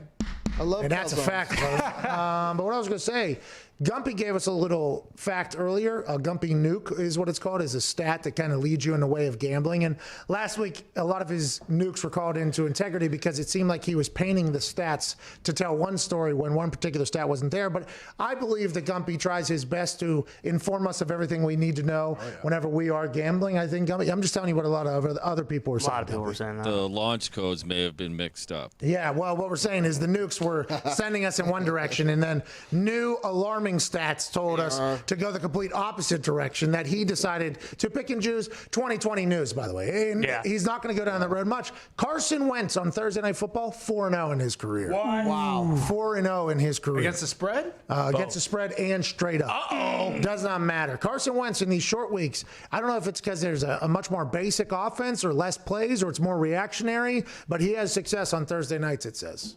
Or he just has success on Thursday nights. Like that's. But those 4 games, I understand when you're gambling, you want to look at trends and stuff. Those 4 games will have no impact on this next game. You don't know that. No. What's that supposed to mean? Whoa. It's a new game. It's a whole. Each one of those 4 games were new games. Where the other one, the one before that, doesn't really matter. I want to let you know that I am a guy, when it comes to these stats, unless it's 100%, I don't want to hear it. Okay? Like if you do this play, stats tell you 79%, which is a very high percentage. Stats tell you that 79% of the time it won't work. I'm like, well, I want to hear about the 21% that did work. Okay, let's talk about that. I am very much that person.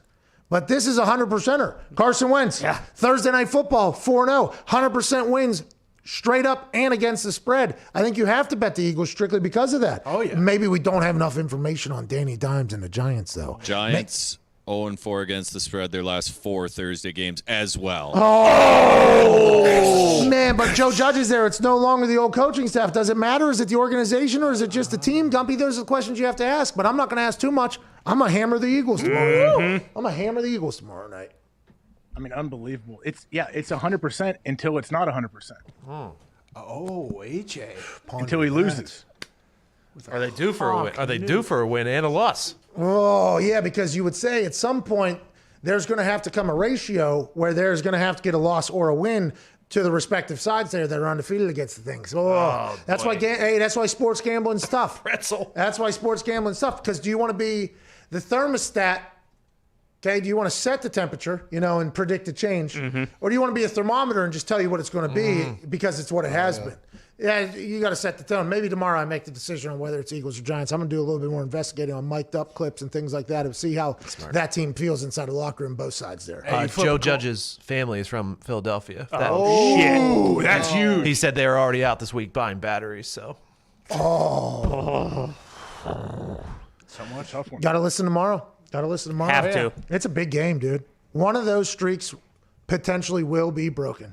Or will they just continue to go as they are? Will Carson Wentz be 5-0 and the Giants be 0-5 in their last Thursday night matchups? That game is being played in Philadelphia. which is the home of Joe Judge. Here we go, Philadelphia. All right.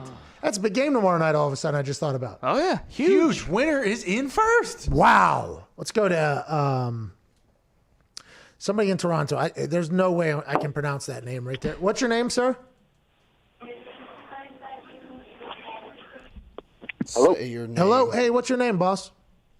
Hey, my name is Inder. I'm just calling from Toronto, Canada. I'm sorry, say that one more again.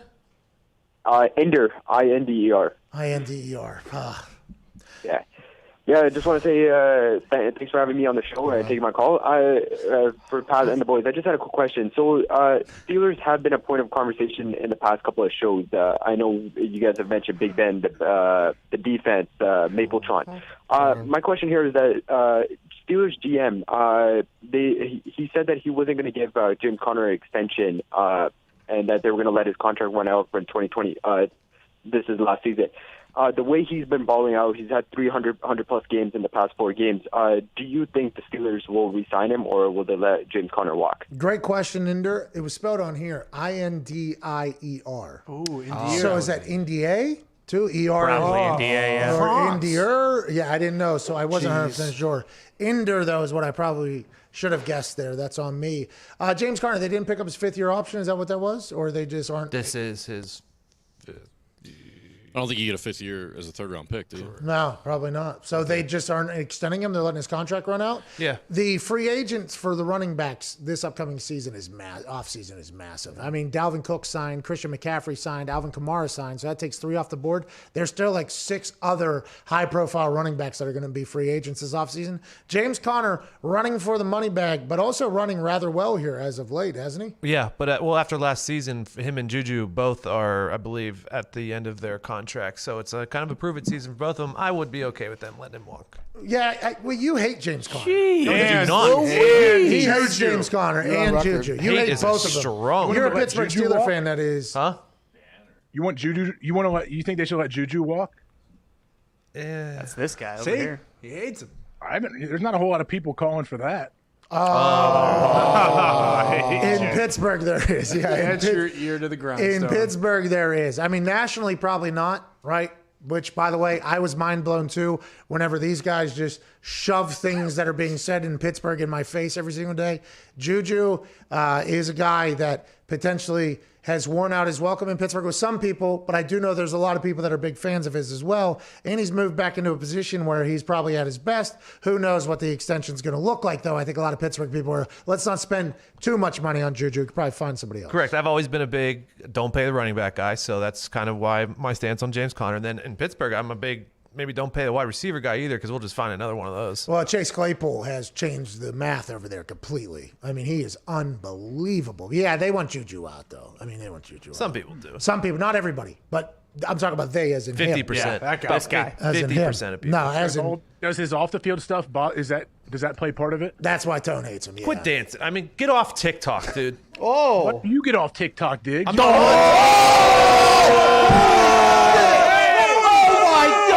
The guy's trying to have a good time, man. Just let him enjoy himself. He's like 23. I don't care, AJ. I don't care. I mean, there's a reason why the government banned it, okay? Didn't it get bought out some TikTok weird way? is for scumbags. Whoa, they don't deserve that. Look at me. Fucking, I'm talented. Fucking stinks, dude. Wow. Shit. I did not know Diggs was going to go after all those TikTok kids like that out of nowhere. Tone. Fucking have an original thought. TikTok. Whoa. Tone. Jesus. That's people's People love professions. TikTok, dude. It's upbeat. It's positive. Yeah. Do they? There's like 8 accounts of our show on TikTok. Yeah, And they're great accounts. And they all do well. Hey, you do what you got to do over there, dude. Juju's just enjoying life, bringing what he can only he could bring to the Pittsburgh Steelers. Happy. Some people in Pittsburgh don't respect that, though. I don't know what that's all about. Diggs, happy. I mean, Diggs, that guy tweeting at Juju saying, "Oh, "Get back in the playbook, bro." No, I'm not that. I'm not that guy. But I'm saying it's an app for hackers. I don't need that in the locker room, okay?